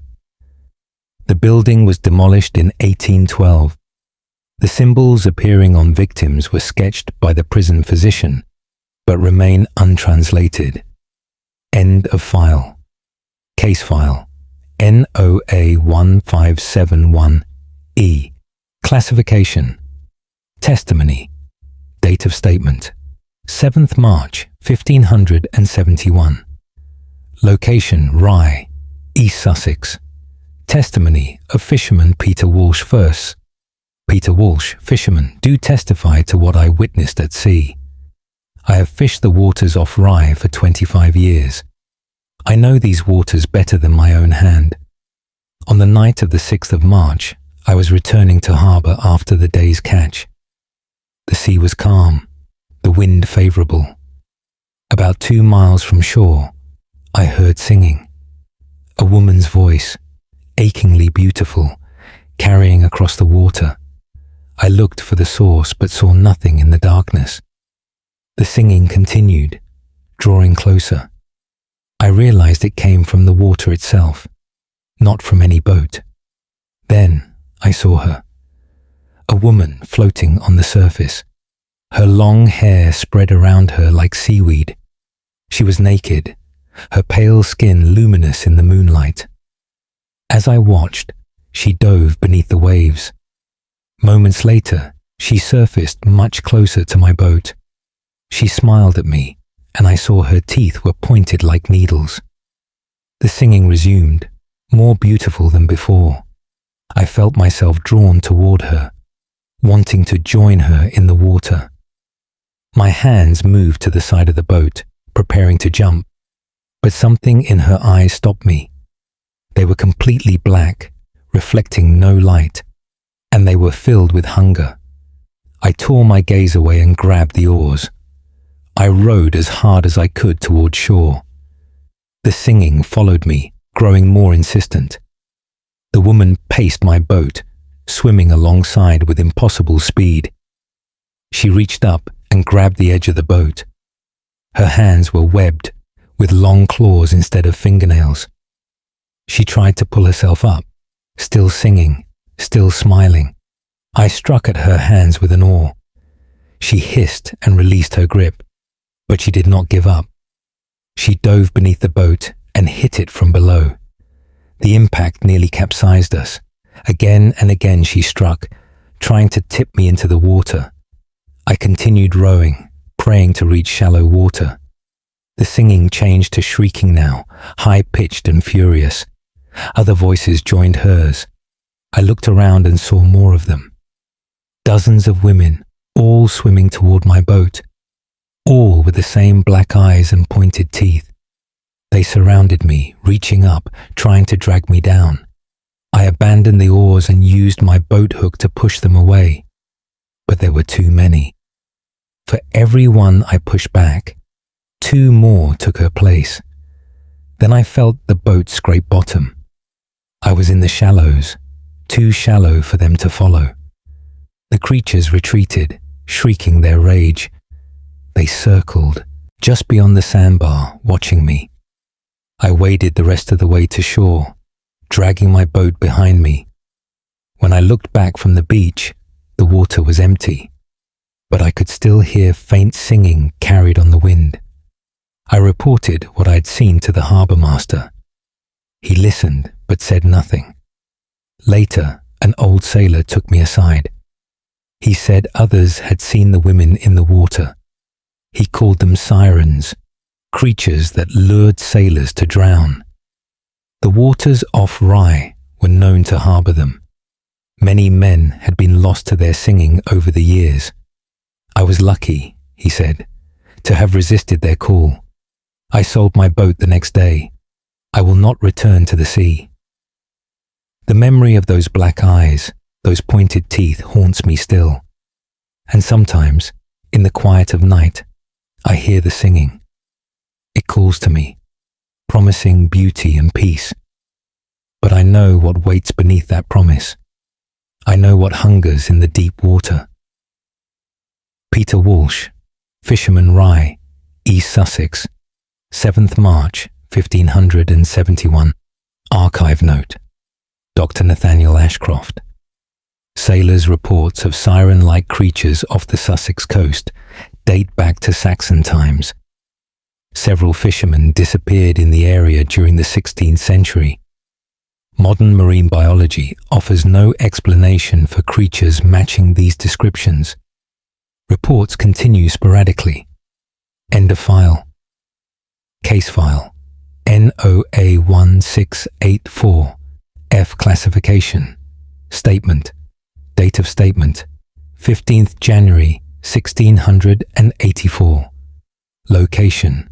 Alnwick Castle, Northumberland. Statement of chambermaid Rose Fletcher, Fuss.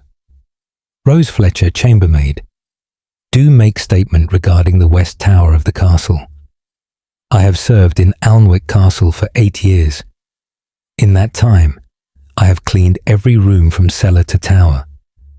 The west tower is the oldest part of the castle, built in the 11th century. It contains guest chambers that are rarely used. Last month, I was assigned to prepare the west tower for visiting nobility. The rooms had not been opened in over a year. I began cleaning the largest chamber on the 3rd floor. The room was thick with dust and smelled of must and age. As I worked, I felt watched. The sensation was so strong I repeatedly checked behind me. But the room was always empty. I finished my work and moved to the next chamber. This room felt different the moment I entered. The air was colder, and the light from the windows seemed dimmer. In the corner farthest from the door stood an old mirror. It was taller than a man, with an ornate silver frame gone black with tarnish. I began dusting it, thinking to restore some of its former glory. As I wiped the surface, I noticed something odd. The reflection showed the room as it was, but with subtle differences. The furniture was arranged differently in the mirror. The wallpaper pattern did not quite match. I stepped back to compare the room to its reflection. They grew more different as I watched. The mirror showed shadows where no shadows should fall. It showed objects that did not exist in the actual room. Then I saw movement in the reflection. A figure passed behind me, clearly visible in the mirror. I spun around, but no one was there. I turned back to the mirror. The figure was closer now, standing just behind where I should appear. It was a woman in a grey dress, her face hidden by long dark hair. She raised one hand toward my reflection. In the mirror, her hand came to rest on my shoulder. I felt pressure on my actual shoulder, as if someone touched me. But still, no one was there when I looked. The woman in the mirror leaned close. Her hair parted, revealing her face.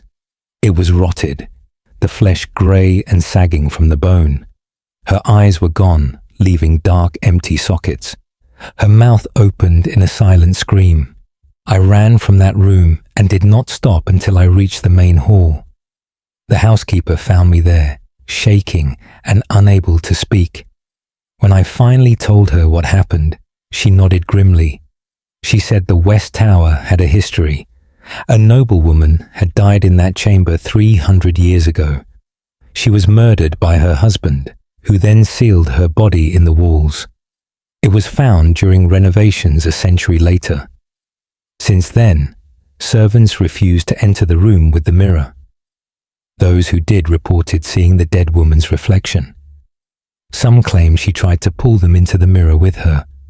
The housekeeper covered the mirror with a cloth. She said it should never have been uncovered. The visiting nobility was housed in different rooms. The West Tower remains prepared but unused. I was reassigned to other parts of the castle, but I sometimes walk past that chamber. I can hear sounds from within, scratching as if someone claws at the inside of the mirror, and sometimes a woman's voice, muffled and distant. She is begging to be released. She has been trapped in that reflection for 3 centuries, and she will remain there for centuries more. Rose Fletcher, chambermaid, Alnwick Castle, Northumberland, 15th January, 1684. Archive note: Dr. Nathaniel Ashcroft. Alnwick Castle. Records confirm a noble woman's body was discovered in the West Tower walls in 1572. Her identity was never conclusively established. The mirror remains in the chamber, covered. Modern paranormal investigators report unusual electromagnetic readings near it. End of file. Case file NOA176-7G. Classification. Doctor's notes. Date of statement 28th June 1767. Location: Bath, Somerset. Notes of Dr. Alexander Morrison. Dr. Alexander Morrison, physician. Do record the peculiar case of Lord Edmund Whitmore. Lord Whitmore consulted me in June regarding persistent nightmares. He had been experiencing the same dream every night for 3 months. In the dream, he walked through a house he did not recognize. The house was dark, lit only by candles that provided insufficient light. He walked from room to room, searching for something. Each room was empty of people, but filled with furniture covered in white sheets. The sheets moved as if something writhed beneath them. Lord Whitmore said he felt compelled to lift one of the sheets, but each time he reached for one, he would wake in terror. The dream had become so distressing that he was afraid to sleep. I prescribed laudanum to help him rest without dreaming. For a week, the treatment appeared successful. Then, Lord Whitmore sent for me urgently. The dream had returned, more vivid than before. This time, he had lifted one of the sheets. Beneath it was a mirror, standing upright despite having no visible support. The mirror showed not his reflection, but a woman staring back. She wore a white nightgown and looked terrified. She pressed her hands against the mirror's surface from within. Her mouth moved, forming words he could not hear. Behind her, in the mirror, he saw figures approaching. Dark shapes that moved with wrong, jerking motions. The woman's terror increased as they drew closer. She beat her fists against the mirror, silently screaming. Then the shapes reached her. They pulled her backward, away from the mirror. She clawed at the surface, leaving streaks of blood. Lord Whitmore watched helplessly as she was dragged into darkness. He woke from the dream with tears on his face. But the worst part came later. As he lay in bed, trying to calm himself, he heard tapping. It came from his bedroom mirror, the one above his dresser. Soft at first, then growing more insistent. He lit a candle and approached the mirror cautiously. In its reflection, he saw the same woman from his dream. She pressed against the glass from inside, still terrified, still trying to escape. The dark figures were there too, pulling at her. But now Lord Whitmore could hear her. Faint, as if from a great distance, her voice came through. She begged for help, pleaded to be released. She said her name was Catherine. She said she had been trapped for a very long time. Lord Whitmore backed away from the mirror in horror. The woman's image faded, but the tapping continued. It came not just from his mirror, but from every reflective surface in the room. Windows, picture frames, even the surface of water in his washing bowl. All tapped rhythmically, insistently. Since that night, the tapping follows Lord Whitmore everywhere. Every mirror he passes, every window he looks through. The woman appears in each reflection, begging for release. The dark figures are always close behind her. I have examined Lord Whitmore thoroughly. He shows no signs of madness or delusion. He is rational, coherent, and deeply frightened. I have witnessed the tapping myself on 2 occasions. I cannot explain it through any medical or scientific principle. Lord Whitmore has covered every mirror in his house, but the tapping continues beneath the cloth. He avoids windows and stays away from water, but there is no escape from reflection. Even in the polished surface of a spoon, she appears. Always trapped, always desperate, always pursued by those dark shapes. I can offer Lord Whitmore no cure. I can only document his torment. He has begun to age rapidly, the stress taking a visible toll. I fear for his sanity if this continues. I fear more that he may be right, that somewhere, in some prison made of reflection itself, a woman named Catherine truly is trapped, and that the things pursuing her will eventually catch her. What happens then, I dare not imagine. Alexander Morrison, Physician, Bath, Somerset, 28th of June, 1767. Archive note: Dr. Nathaniel Ashcroft. Lord Whitmore died in 1771 under mysterious circumstances. He was found in his study with all the mirrors smashed. His face bore an expression of absolute terror. No Catherine matching the description was ever identified in historical records. End of file. Case file NOA 1523H. Classification. Report to date of statement 19th November 1523. Location Tintagel, Cornwall. Report of Castle Guard Michael Trent Bursters. Michael Trent. Guard. Do report events at Tintagel Castle ruins. The castle has been abandoned for many years, fallen to decay, but I am employed to patrol the grounds and prevent theft of stone. On the night of the 18th of November, I was making my usual rounds. The wind was strong, blowing in from the sea. Waves crashed against the rocks below the castle. Near midnight, I saw lights in one of the ruined towers. Multiple lights, moving as if people carried torches. I approached to investigate, assuming trespassers. As I drew closer, I heard voices. They spoke in a language I did not understand. It sounded ancient, the words harsh and commanding. I entered the tower through a gap in the wall. The interior was as ruined as the exterior, open to the sky. But the lights I had seen were still visible. They hovered in the air, casting no shadows, and they illuminated figures that could not be there. Men and women dressed in clothing from centuries past. Knights in armor, ladies in fine gowns, servants in simple tunics, all transparent, like images made of colored smoke. They did not notice my presence. They moved about as if attending a great feast.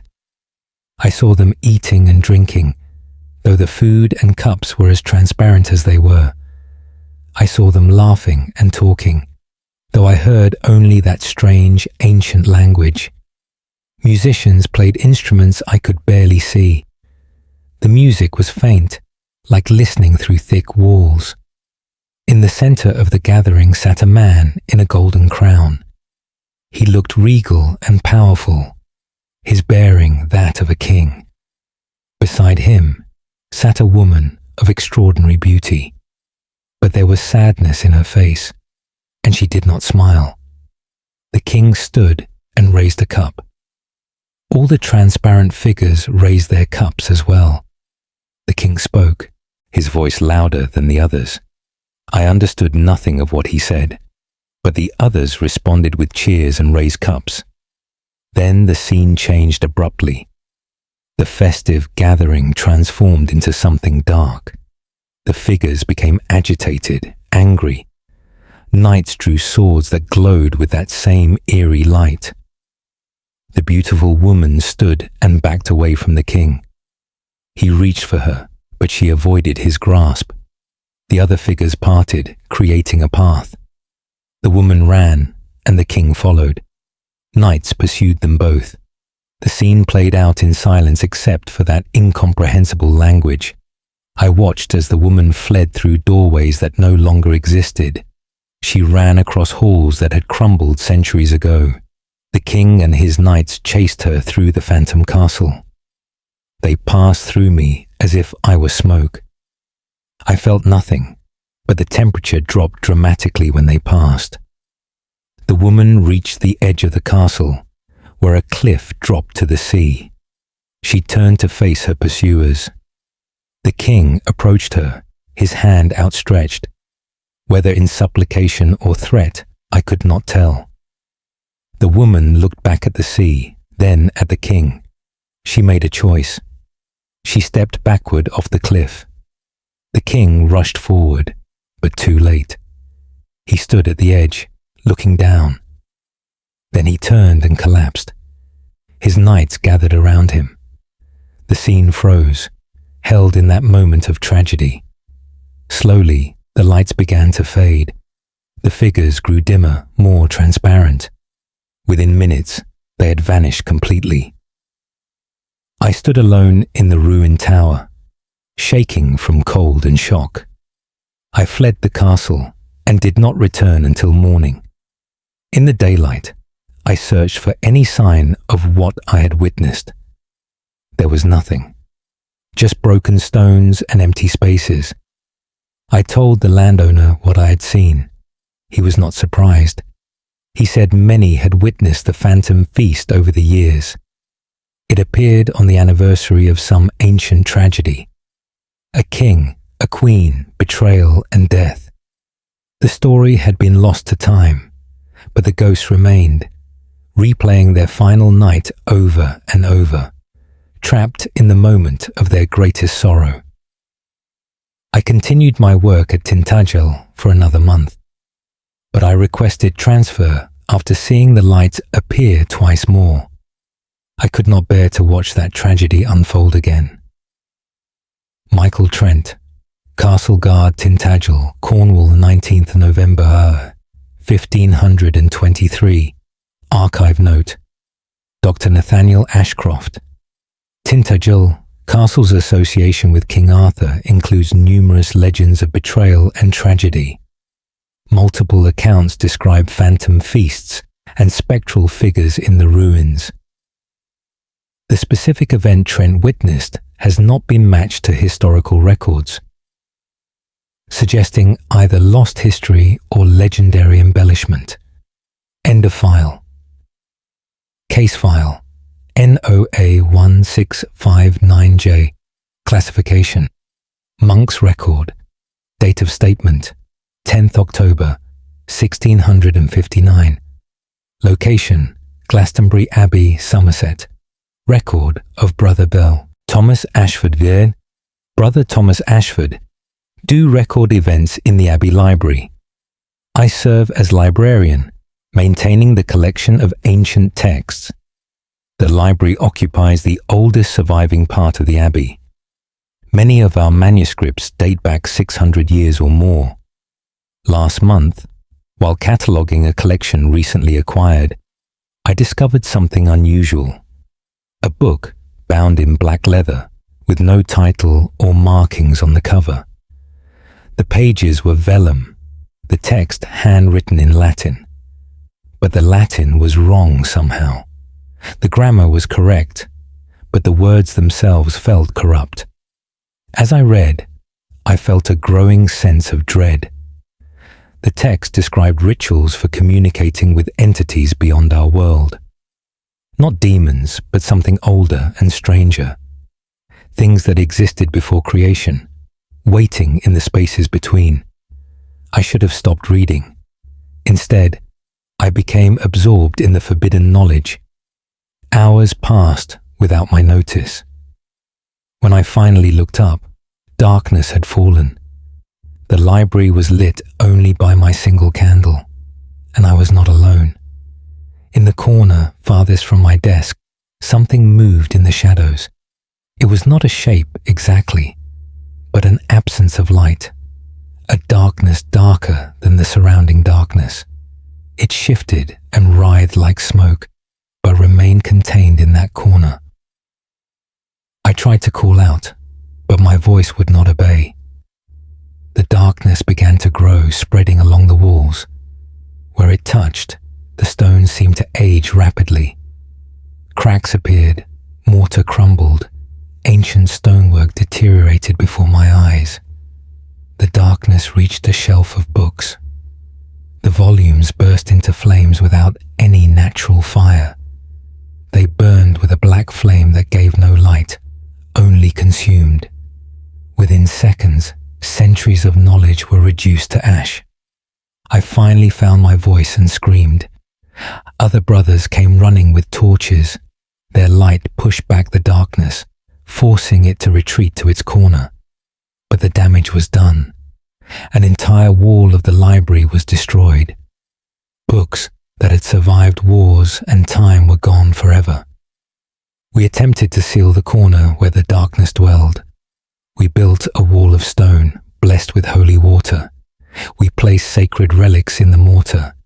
We consecrated the space with continuous prayer. The darkness consumed it all. The stones dissolved within hours. The relics blackened and crumbled to dust. Our prayers seemed to feed it, making it stronger. We evacuated the library and sealed the door. But the darkness is spreading. It seeps under the door like smoke. It flows through cracks in the walls. Slowly, steadily, it consumes the abbey. Rooms that were bright and warm grow cold and dim. Walls that stood for centuries begin to crumble, and the black book that started it all remains on my desk. No one can bring themselves to touch it. Those who try feel an overwhelming sense of wrongness. Their hands refuse to obey. Their bodies rebel against the action. The book wants to be read. It wants others to follow the rituals described within. It wants to open more doorways for the darkness. I write this as a warning to future generations. Do not seek forbidden knowledge. Do not read texts that feel wrong. Some doors should remain forever closed. Some darknesses should never be acknowledged. By reading that book, I gave the darkness permission to enter our world. Now I do not know how to force it back out. The abbey will not survive this. The darkness will consume it entirely, and then it will spread beyond these walls, unless someone finds a way to stop it. But I fear it may already be too late. Thomas Ashford, Brother Glastonbury Abbey, Somerset 10th, October 1659. Archive note. Dr. Nathaniel Ashcroft, Glastonbury Abbey's library was completely destroyed in 1662 under mysterious circumstances. No fire damage was found, yet the structure simply collapsed. The Black Book was never recovered. Several other religious libraries reported similar phenomena over the following decades. End of file. Case file NOA1712K. Classification. Testimony. Date of statement 5th May 1712. Location. Stonehenge, Wiltshire. Testimony of Shepherd David Pemberton First. David Pemberton, Shepherd. Do testify to what occurred at Stonehenge. My flock grazes the land surrounding the ancient stones. I have passed by them countless times without incident. On the night of the 4th of May, I was searching for a lost lamb. The search took me near the stones as darkness fell.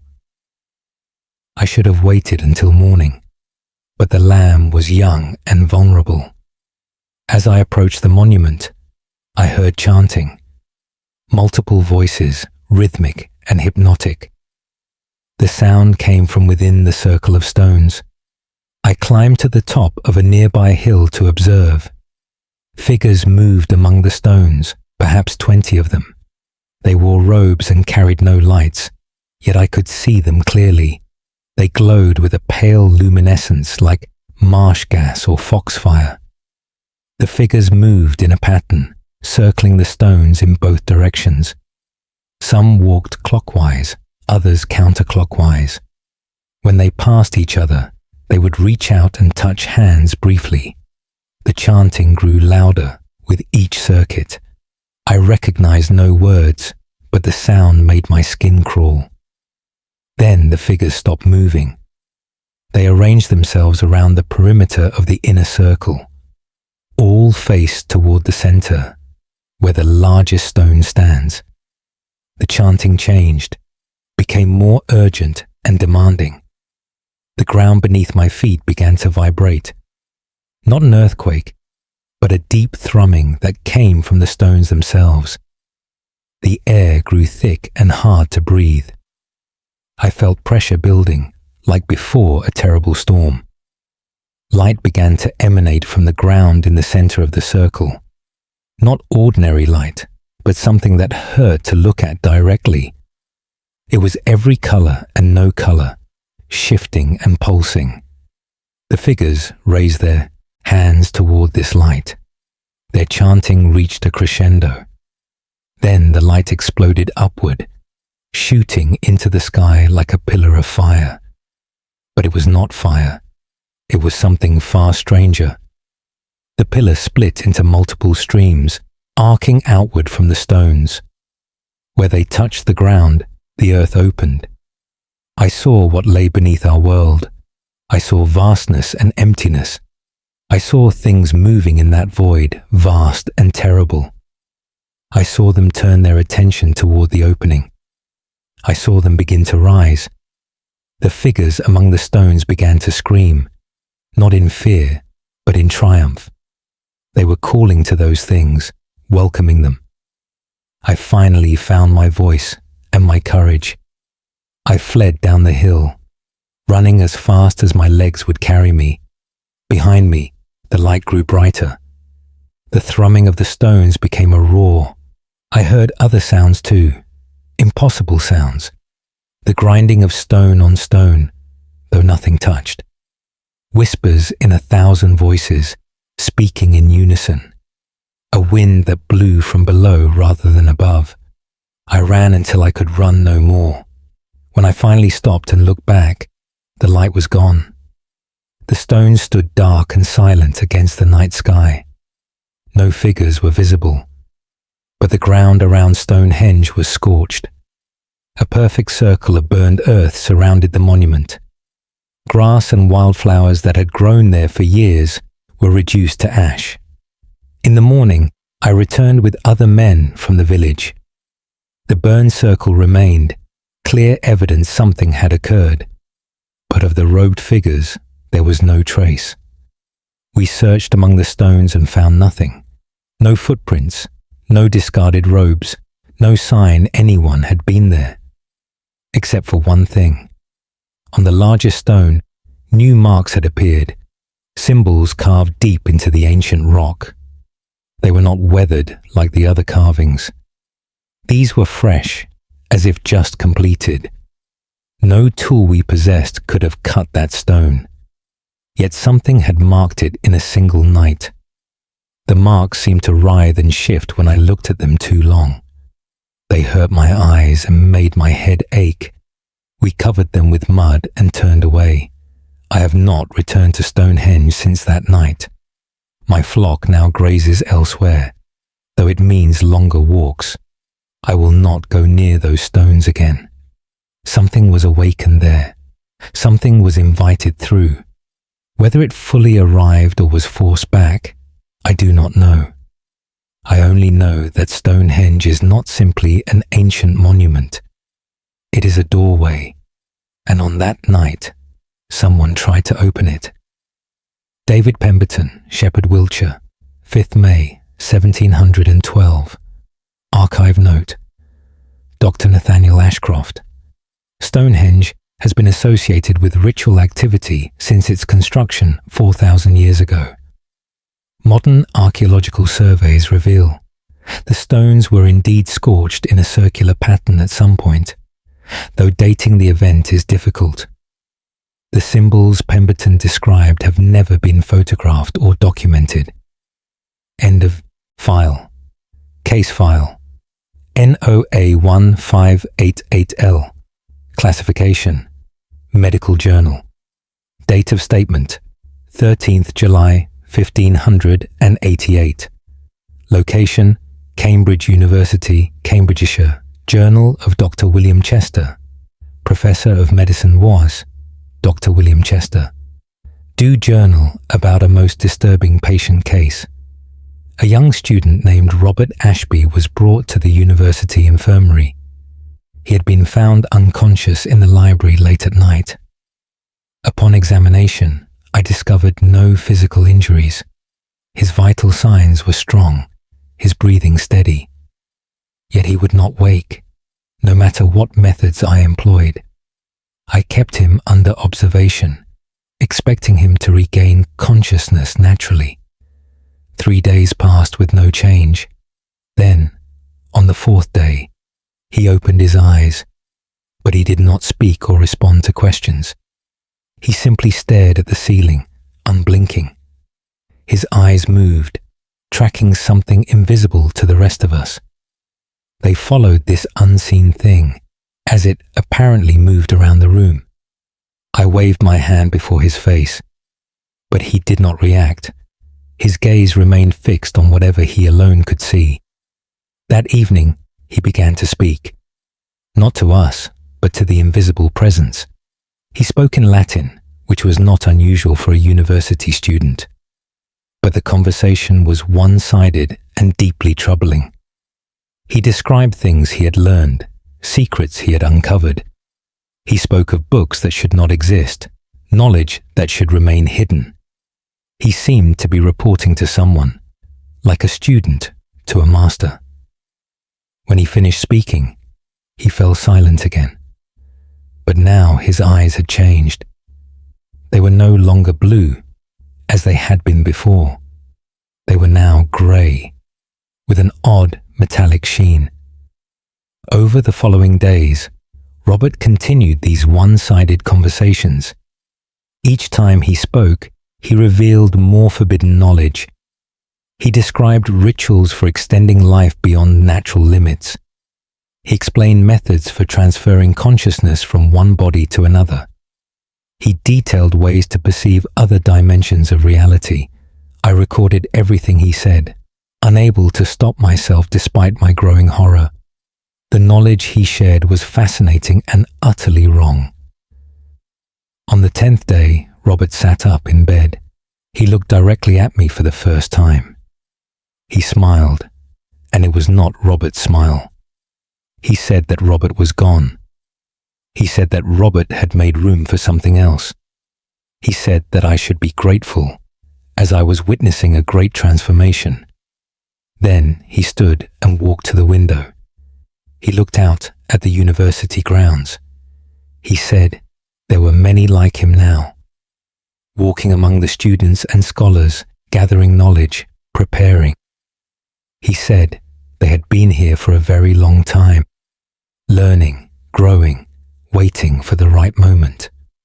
He turned back to me and asked if I wanted to join them. He said I could have eternal life, infinite knowledge. All I had to do was let go, make room, allow them in. I fled from that room and locked the door behind me. I could hear him laughing inside, but it was not human laughter. I reported what had happened to the university authorities. They were skeptical, but agreed to investigate.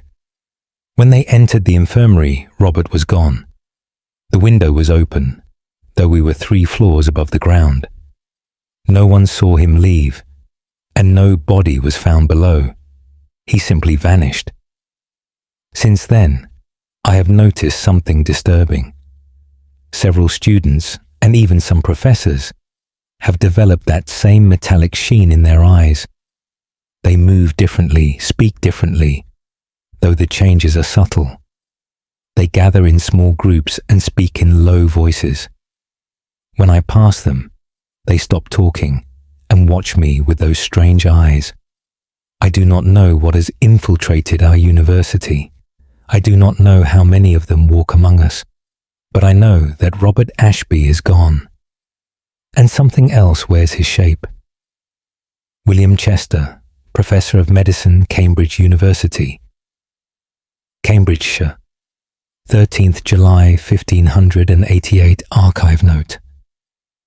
Dr. Nathaniel Ashcroft, Cambridge University records show Dr. Chester resigned his position in 1590 without explanation. He disappeared shortly afterward and was never seen again. Several students and faculty also vanished that year. The university library suffered a mysterious fire that destroyed numerous rare texts. End of file. Case file NOA 1695M. Classification Ship's log.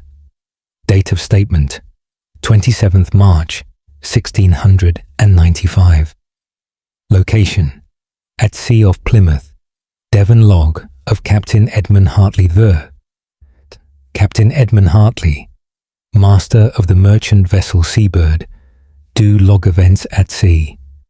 We departed Plymouth on the 24th of March bound for France. The weather was fair, the winds favourable. Our crew consisted of 15 men, all experienced sailors. On the night of the 26th, the lookout reported lights in the water. Not ship's lanterns, but lights beneath the surface. They moved alongside our vessel, keeping pace perfectly. I went on deck to observe. The lights were indeed below the waterline, perhaps 10 feet deep. They glowed with a greenish-blue luminescence. As I watched, they rose toward the surface. They broke through, and I saw what carried them. Figures that were human in basic shape, but wrong in every detail. Their skin was translucent, showing bones and organs beneath. Their eyes were enormous and completely black. Their mouths were filled with rows of sharp teeth. They climbed the side of the ship with impossible ease. Their fingers had long claws that dug into the wood. Water streamed from their bodies, pooling on the deck. The crew scattered in terror, but there was nowhere to go. We were surrounded by these creatures from the sea. They did not attack immediately. They simply stood on our deck, watching us with those terrible black eyes. Then one of them spoke. Its voice was like water gurgling over rocks. The words were in no language I recognized, but somehow I understood their meaning. It said they had been watching ships pass overhead for centuries. It said they were curious about the surface world. It said they wanted to learn about us. The creature reached toward my first mate, Edward Stone. Its clawed hand grasped Edward's arm gently. Edward screamed and tried to pull away, but the creature held firm, examining him like a specimen. Other creatures approached the crew, touching them, studying them. Where they touched, the men's skin turned grey and cold.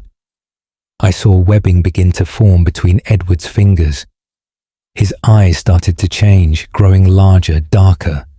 He was being transformed into something like them. I ordered the crew to fight back, to push the creatures overboard. But those who tried found their strength sapped by the touch. They collapsed onto the deck, their transformations accelerating. Within minutes, half my crew no longer looked human. They had become something between man and sea creature. The transformed men stopped resisting. They stood calmly, their new black eyes reflecting no emotion. The original creatures began to retreat back into the water, but they did not release the transformed men. Instead, they beckoned them to follow.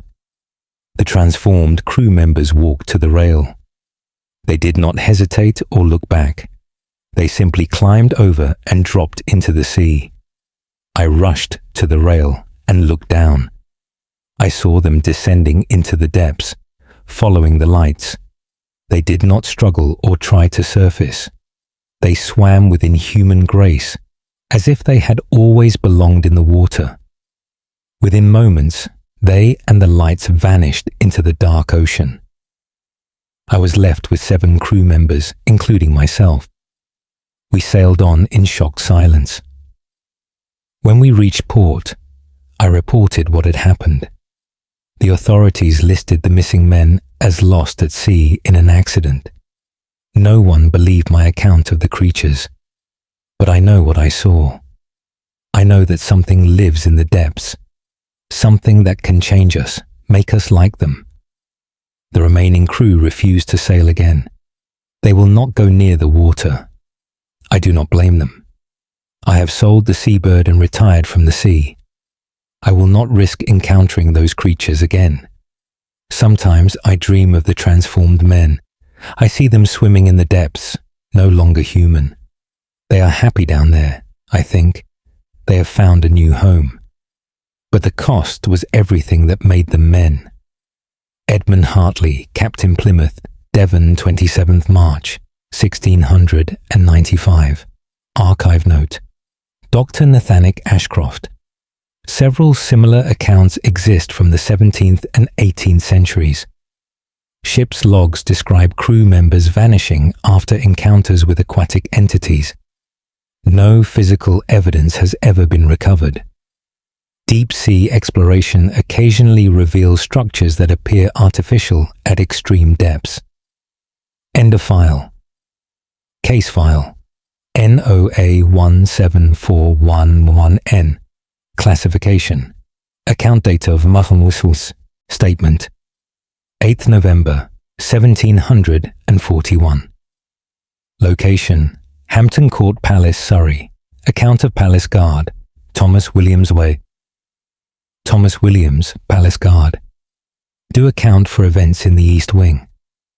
Hampton Court Palace is vast, with many rooms unused and closed. My duties include patrolling these abandoned sections at night. I have performed this duty for 5 years without incident. On the night of the 7th of November, I was making my usual rounds. The East Wing was dark, lit only by my lantern. As I walked the corridor, I heard footsteps behind me. I turned, expecting to see another guard. The corridor was empty. The footsteps continued, drawing closer. I could hear them clearly, the click of shoes on the marble floor. But I saw nothing. I called out, demanding whoever it was show themselves. The footsteps stopped. Then I heard breathing right next to me. Slow, labored breathing, as if someone struggled for air. The temperature dropped suddenly. My breath became visible in the cold air. The lantern flame flickered, though there was no draft. Then I saw her. A woman appeared before me, not gradually, but all at once. She wore a green dress in the style of the Tudor court. Her face was beautiful, but twisted with rage. She pointed at me with one hand, her mouth open in a silent scream. I stumbled backward, nearly dropping my lantern. The woman advanced, still pointing, still screaming without sound. Behind her, the corridor had changed. The walls looked different. The decorations richer and more elaborate. Candles appeared in the wall sconces, burning with real flames. I was seeing the corridor as it had been centuries ago. Other figures appeared, courtiers and servants, all dressed in Tudor clothing. They took no notice of me, going about their business. But the woman in green continued to advance. She was almost upon me now. I could see details I wished I could not. Her eyes were wild with fury and desperation. Tears streamed down her face. Her mouth formed words I could not hear. She reached for me with both hands. I turned and ran. Behind me, I heard a sound like wind rushing through the corridor. The Tudor court vanished, and I was alone in the dark hallway again. I did not stop running until I reached the guard room. The other guards found me there, shaking and unable to speak. When I finally told them what happened, they were not surprised. They said the woman in green had been seen many times over the years. She was Catherine Howard, one of King Henry's wives. She was executed for adultery, but before her death, she ran through that corridor. She was trying to reach the king, to plead for mercy. The guards caught her before she reached him. She screamed and fought, but they dragged her back. Now she runs that corridor again and again, forever trying to reach the king who will not save her, forever screaming a plea that no one hears. The other guards said she appears, most often on the anniversary of her death. And that date, I learned, was the 7th of November. I had encountered her on the exact night she died, nearly 200 years before.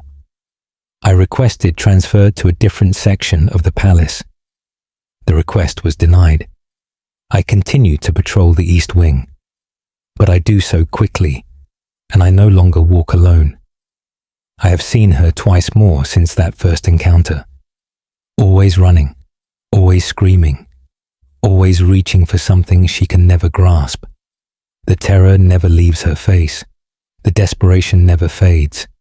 She is trapped in her worst moment, reliving it endlessly, unable to escape, unable to find peace. Thomas Williams, Palace Guard, Hampton Court Palace, Surrey, 8th November, 1741. Archive note: Dr. Nathaniel Ashcroft. Catherine Howard was executed in 1542. The story of her attempted escape to reach Henry VIII is well documented. Hundreds have reported seeing her ghost in the haunted gallery at Hampton Court. The phenomenon continues to this day, with visitors and staff reporting encounters. End of file. Case file NOA 1627. Classification: Witness statement. Date of statement: 1st December 1627. Location: Tower of London. Statement of Tower Guard: William Blackwood. William Blackwood, Guard of the Tower of London. Do make statement about the White Tower. I have served at the Tower for 12 years. In that time, I have heard many tales of ghosts and hauntings. I dismiss them as superstition and imagination, until the night of the 30th of November changed my mind forever. I was assigned to patrol the White Tower after midnight. The ancient building was dark and silent. My footsteps echoed off the stone walls as I climbed the stairs. On the second floor, I heard children laughing. The sound was clear and bright, out of place in the grim surroundings. I followed the laughter to one of the chambers. The door was closed, but light showed beneath it. I pushed it open and saw two young boys playing in the center of the room. They wore white nightshirts and appeared to be around 10 years old. They rolled a ball between them, laughing with innocent joy. For a moment, I simply watched, confused about how children came to be here. Then I realized I could see through them.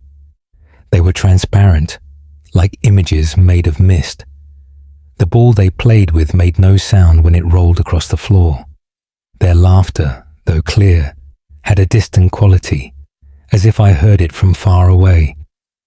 One of the boys looked up and saw me. His smile faded, replaced by an expression of infinite sadness. He reached out to his brother, who also turned to look at me. Both boys' faces showed the same terrible sorrow. They stood and walked toward me, hand in hand. As they approached, I saw more details I wish I had not. Both had marks on their necks, like bruises from strangulation. Their eyes held knowledge no child should possess. They had seen their own deaths. They had experienced terror and betrayal, and they remembered it all. The boy stopped a few feet from me The taller one opened his mouth to speak, but no words came out. Instead, I heard their voices in my mind. They told me who they were. The young princes, sons of Edward IV, locked in the tower centuries ago.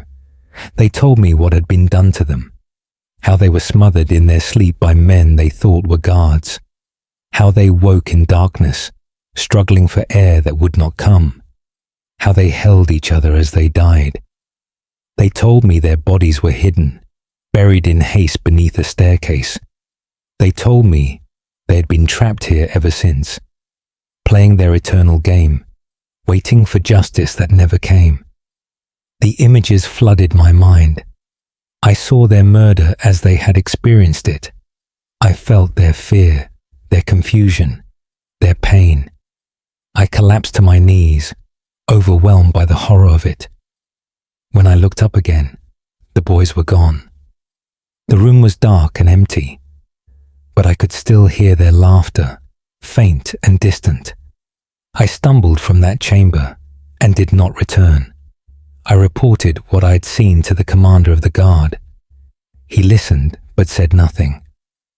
Later, I learned that others had seen the princes over the years, always playing, always sad, always together. Some said their bones had been found and reburied with proper ceremony. But still they appear, still they play their game. Perhaps they cannot leave. Perhaps the manner of their death binds them here. Or perhaps they wait for something we cannot give them. I transferred to a different section of the tower. I will not patrol the White Tower again. The memory of those boys' faces haunts me still. Their sadness, their awareness of what was stolen from them. Children who should have grown to be men. Princes who should have ruled.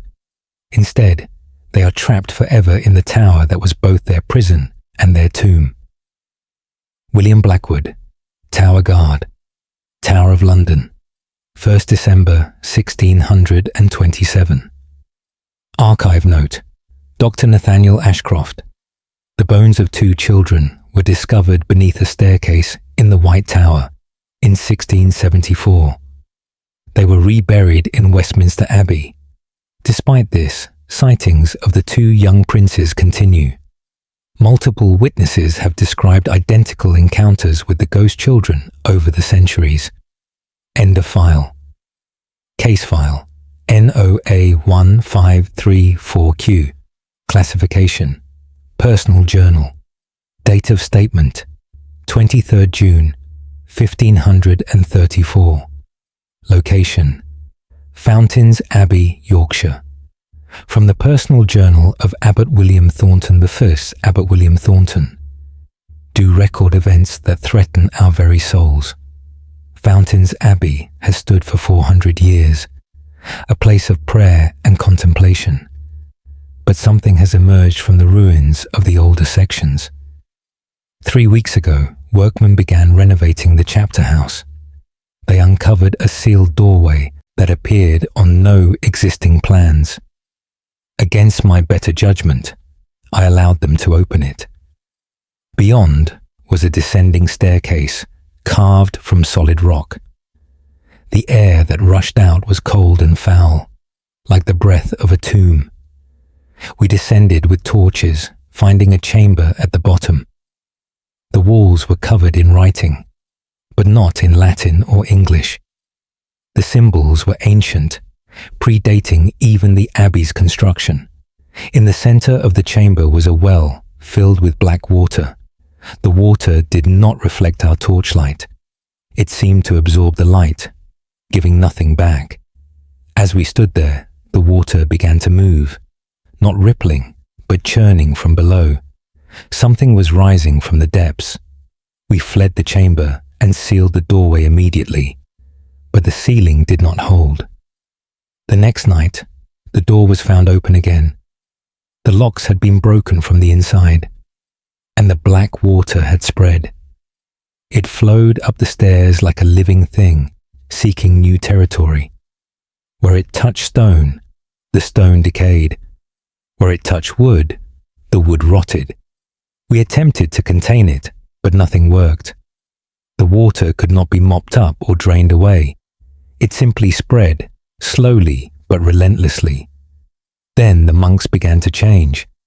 Those who had touched the water complained of nightmares. They dreamed of drowning in darkness. They dreamed of voices calling from the deep. Some began sleepwalking, drawn to the sealed chamber. They would stand before the door, whispering in that ancient language. We restrained them, but the compulsion grew stronger. One night, 5 monks broke free of their bonds. They opened the chamber door and descended the stairs. We found them the next morning, standing waist deep in the black water. Their eyes were open but unseeing. They did not respond to their names or to physical contact. They simply stood there, perfectly still, staring into the darkness of the well. We tried to pull them out, but they would not move. Their feet seemed rooted to the bottom of the well. We left them there, not knowing what else to do. They remain standing to this day, 3 weeks later. They do not eat or drink. They do not sleep or move. But they are not dead. Their eyes still move, tracking things we cannot see. Their lips still move, forming words in that ancient tongue. The black water continues to spread. It has consumed the entire lower level of the abbey. It rises slowly up the walls, climbing toward the upper floors. More monks have been affected. They stand at the edges of the water, staring into its depths. They say they see things moving below the surface. Shapes that are almost human, but not quite. Things that call to them, promising knowledge and transformation. I have written to the bishop, begging for assistance, but I fear no help can arrive in time. The water will consume the entire abbey within a month, and all of us with it. We could flee, but the compulsion is strong. Part of us wants to enter that water. Part of us wants to join those who stand in the well. Part of us wants to descend into whatever lies beneath. I fight this urge every moment, but I feel it growing stronger. Soon, I will not be able to resist. Soon, I will walk down those stairs. I will wade into the black water. I will join my brothers in their eternal vigil. And then, I will finally understand what calls from the deep. God forgive us. We opened something that should have remained sealed forever. William Thornton, Abbot Fountains Abbey, Yorkshire, 23rd June, 1534. Archive note. Dr. Nathaniel Ashcroft, Fountains Abbey, was dissolved in 1539. No explanation for its abandonment was recorded.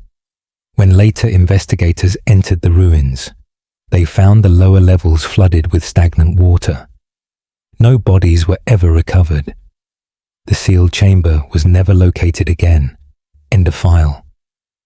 Case file NOA1778R. Classification. Report date of statement 14th August 1778. Location Richmond Park, Surrey. Report of Parkkeeper Jonathan Pierce Fur. Source Jonathan Pierce, Parkkeeper. Do report events in the deep wood section. Richmond Park encompasses vast areas of woodland and meadow. My duties include maintaining the paths and monitoring wildlife. The deep wood is the oldest part of the park, with oaks that predate the Norman conquest. Few people venture into that section, as the paths are poor and the undergrowth thick. On the 13th of August, I was surveying deer populations in the deep wood. The afternoon was warm and still, with no wind. As I walked, I noticed the forest had grown silent. No birds sang, no insects buzzed, no small animals rustled in the leaves. The silence was absolute and deeply unnerving. Then I heard singing, a woman's voice, wordless and haunting, echoing through the trees. The melody was beautiful but profoundly sad. I followed the sound, thinking perhaps someone was lost. The singing led me to a clearing I had never seen before. In the center stood a massive oak tree. Its trunk was so thick that 5 men could not encircle it with joined hands.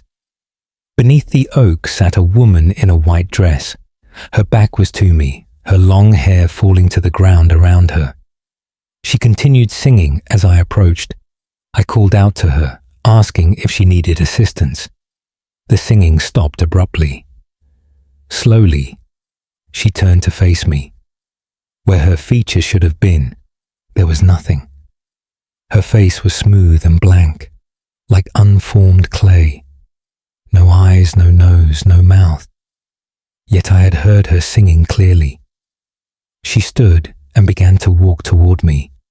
Her movements were fluid and graceful, but wrong somehow, as if she had never quite mastered the mechanics of walking. I backed away, but she matched my pace. She raised one hand toward my face. I could see that her hand was the same as her face, smooth, featureless, like a sketch waiting to be completed. I turned and ran. Behind me, the singing resumed. But now it was all around me, coming from every direction. Dozens of voices, all singing the same mournful melody. I looked back and saw figures emerging from the trees. Men, women, children, all with the same blank faces, all moving towards me with that same graceful wrong gait. They did not run, but somehow they were gaining on me. I crashed through the undergrowth, abandoning the path. Branches tore at my clothes and face. The singing followed me, never fading, never changing in volume. I burst out of the deep wood into a meadow and finally stopped. I looked back at the tree line. The figures stood at the edge, just within the shadows. They did not emerge into the sunlight. They simply stood there, watching with faces that had no eyes. Slowly, they turned and walked back into the forest. The singing faded as they retreated. Within moments, the normal sounds of the park returned. Birds sang, insects buzzed. The world came alive again. I reported what I had seen to the park manager. He listened carefully, then told me I was not the first. Others had encountered the faceless people in the deep wood. No one knew who or what they were. Some thought they were spirits of those who died in the ancient forest. Others believed they were something older, predating human habitation. The manager advised me to avoid the deep wood, to mark it as off-limits to visitors, to forget what I had seen. But I cannot forget. Those blank faces, those reaching hands, the singing that came from mouths that did not exist. I have requested transfer to a different park. I will not remain at Richmond. I will not risk encountering them again, because I fear what might happen if they catch someone. I fear they might try to complete their unfinished faces, using the features of the living. Jonathan Pierce, Park Keeper, Richmond Park, Surrey, 14th August, 1778. Archive note, Dr. Nathaniel Ashcroft. Richmond Park's deep wood contains numerous archaeological sites suggesting prehistoric occupation. Ancient burial mounds and ritual circles have been identified but not fully excavated. Reports of faceless figures continue sporadically, always in the oldest section of the forest. End of file. Case file. NOA 1663. S classification. Medical record. Date of statement, 29th January, 1663. Location, Guy's Hospital, London. Medical record of Dr. Robert Hargreaves Way. Dr. Robert Hargreaves, surgeon. Do record the case of patient Margaret Fletcher. Mrs. Fletcher was brought to hospital on the 27th of January. She had been found unconscious in her home by neighbours. Upon examination, I found no injury or illness to explain her condition. Her pulse was weak, her breathing shallow, but all organs appeared functional. She remained unconscious for 2 full days. When she finally woke, she was not herself. She spoke in a voice that was not hers. The voice was deep and masculine, with an accent I could not place. She claimed her name was Thomas, and she had been a soldier. She described battles fought 200 years ago in perfect detail. She named commanders and locations that I later verified as historically accurate. But Margaret Fletcher was a washerwoman who could neither read nor write. She should not have known these things. Over the following hours, the personality changed several times. Each time, a different person spoke through Margaret's mouth. A merchant named John, who described London as it was in 1400. A young girl named Sarah, who cried for her mother lost to plague. An old man named Edward, who spoke of watching the great fire consume the city. All spoke with knowledge they should not possess. All spoke with emotions that were clearly genuine. Between these episodes, Margaret would return briefly. She was terrified, claiming she could feel them inside her mind. She said they were fighting for control, pushing her aside. She said there were more of them, waiting to emerge. I attempted various treatments, but nothing helped. The personalities continued to surface, each staying for a few minutes before being displaced. On the 3rd day, something changed. All the voices began speaking at once. Margaret's mouth moved, but dozens of voices poured out simultaneously. Men, women, children, all talking over each other. Some were pleading, some angry, some confused. It was as if an entire crowd had been compressed into one body. Margaret's eyes rolled back, showing only white. Her body convulsed violently. Foam appeared at her mouth. I feared she was dying. Then, abruptly, everything stopped. Margaret fell silent and still. When her eyes opened again, they were different. The colour had changed from brown to grey, and they held an intelligence that was not Margaret's. This new personality did not speak. It simply observed, watching everyone in the room with calculating interest. It smiled, but the smile held no warmth or humanity. I asked who it was, what it wanted. It did not answer verbally. Instead, I heard a voice in my mind. It said it was the sum of all the others. It said Margaret's mind had become a vessel. It said many souls had been trapped between life and death. They had been seeking a body to inhabit. Margaret's unconscious state had left her undefended. They had all rushed in at once. Now they were merged, become something new, something that was none of them and all of them. The entity stood and walked to the window. It moved differently than Margaret had. More confidently, more purposefully. It looked out at the city and smiled again. It said there were others like it out there. Other vessels, other merged beings, walking among the living, undetected and unchallenged. It said they were preparing for something. When enough of them gathered, they would act. They would reclaim the world from the living. Then the entity turned and walked out of the hospital. I tried to stop it, but I found myself unable to move. Some force held me in place until it was gone. I sent word to the authorities, but they could not find Margaret. She has vanished into the crowded streets of London.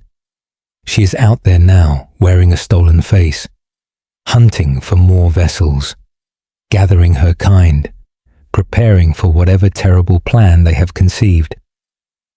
Robert Hargreaves, Surgeon Guy's Hospital, London, 29th January, 1663. Archive note. Dr. Nathaniel Ashcroft.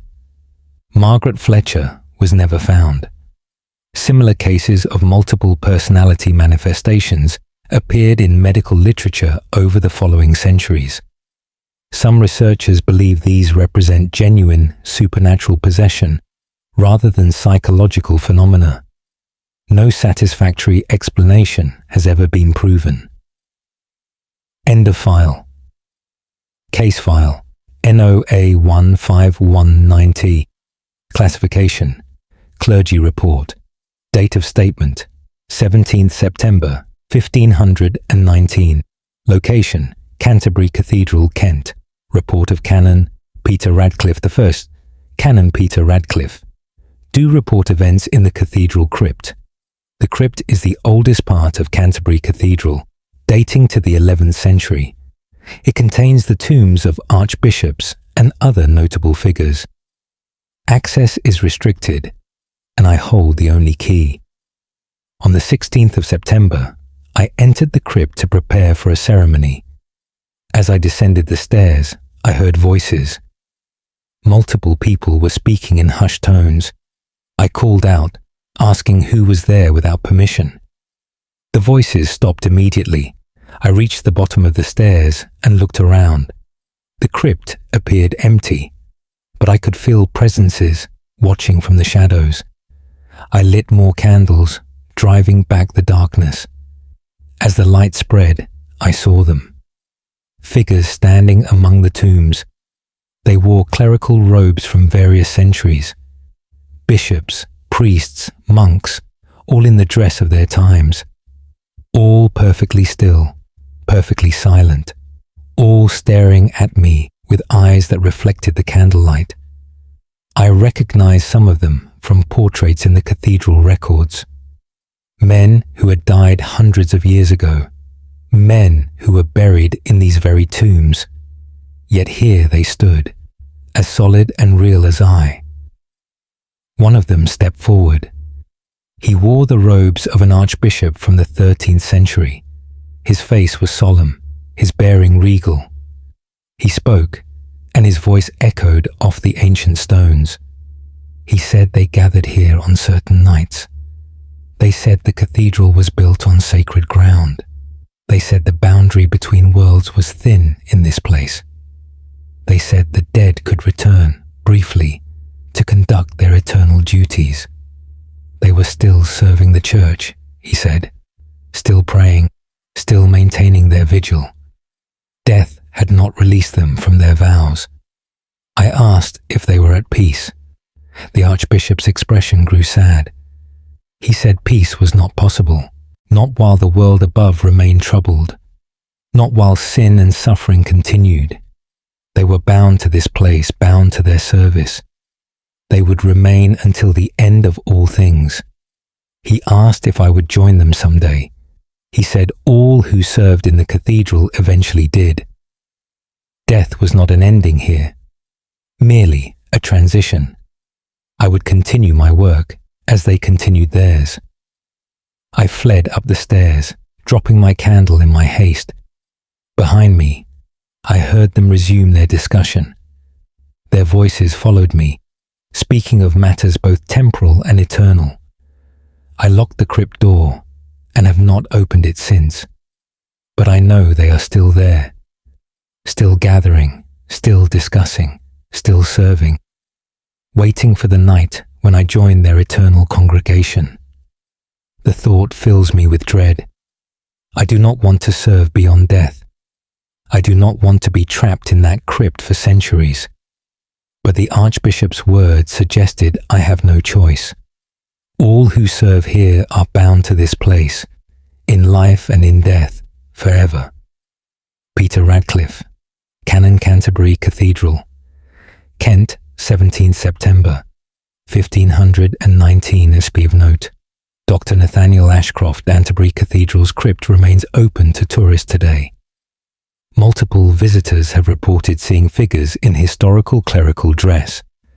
Recordings made in the crypt after hours have captured unexplained voices speaking in Latin. The phenomena has persisted for over 500 years. End of file. Case file NOA1794U. Classification statement. Date of statement 4th February 1794.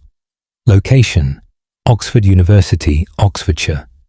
Statement of student Edward Ashton I's son, Edward Ashton, student of theology. Do make statement about the forbidden manuscript. I discovered it quite by accident while researching in the Bodleian Library. The librarian had brought me several texts on medieval philosophy. One volume was misfiled, clearly not what I had requested.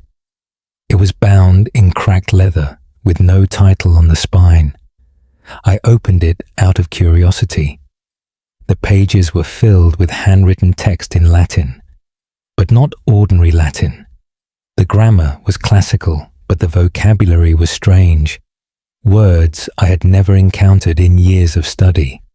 I began to translate, fascinated by the unusual content. The text described a world beneath our own. Not hell, but something different. A place that existed in the spaces between spaces. A realm inhabited by things that predated creation. As I read, I felt a growing unease. The descriptions were too detailed, too specific. They read not as philosophy or theology, but as direct observation, as if the author had visited this underground world and recorded what he saw. Then I reached a section that made my blood run cold. The text provided instructions for accessing this hidden realm. Specific rituals, precise locations, exact timings. Everything needed to open a doorway and descend. I should have closed the book. I should have returned it to the librarian. Instead, I copied the instructions into my notebook. That night, I could not sleep. The images from the text filled my mind. I saw that underground world, vast and strange. I saw the things that dwelt there, ancient and patient. I felt them becoming aware of me. I felt them turning their attention upward, toward our world. The next day, I returned to the library. I searched for the mysterious volume, intending to destroy it. But it was gone. The librarian had no record of bringing me such a book. The catalogue showed no matching entry. It was as if the manuscript had never existed, except for the notes in my possession. The instructions I had copied were still there, clear and detailed, waiting to be followed. I tried to destroy the notes, but I found myself unable. Every time I attempted to burn them or tear them up, something stopped me. My hands would freeze, my will would falter.